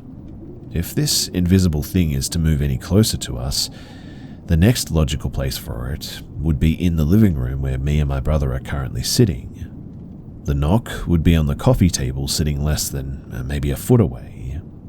And no sooner than that thought crossed my mind, it happened again. This time, the noise came from the coffee table sitting less than a foot away from us. I instantly flip over the back of my couch in a reverse somersault-like motion and run at superhuman speed to my father's bedroom. In my panic, I completely left my little 3-year-old brother behind to fend for himself. Luckily, he wasn't too far behind, but we sneak into our father's room and quietly lay on the floor. Our dad would have been super ticked off if we woke him up early on a Saturday morning, even for a ghost. In our commotion, though, we wake up our 6-year-old sister who is sleeping on our dad's floor. Us 3 kids always slept on this floor together when we were visiting. We also used the bathroom together. That's how terrified we were of ghosts here, but we quietly whisper what just happened out in the living room to our sister, and as we're telling her this story, something catches our eye. We can see a black shadow under the small space between the bottom of the door and the plush carpet. This black shadow is slowly pacing back and forth in the hallway, just on the other side of the bedroom door. Back and forth it went, like this shadow was, almost waiting for us. Unfortunately, I don't really remember what happened after this. Somehow the rest of that memory has been lost with time, I guess, but I don't know for sure if we didn't open the door or not. All I remember is that later in the day, I was playing with my siblings, and that's it.